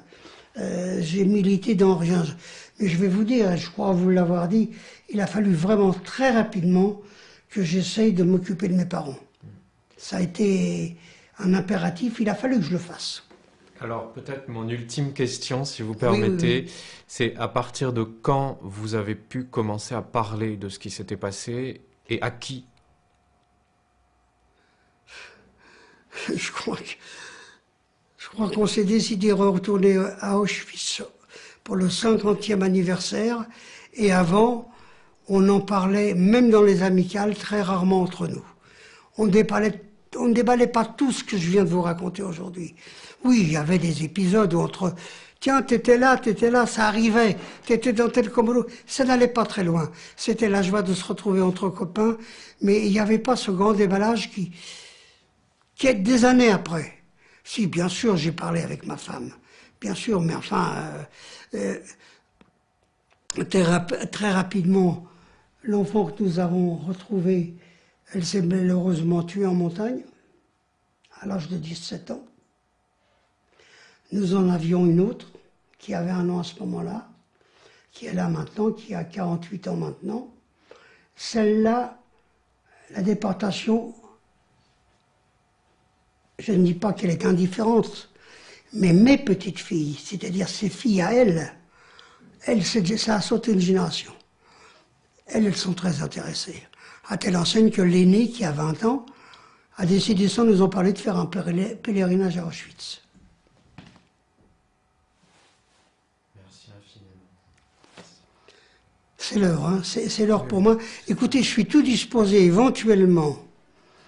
Qui a besoin de votre aide. D'accord. Il a une histoire d'électricité, il est en panne, il est venu... À la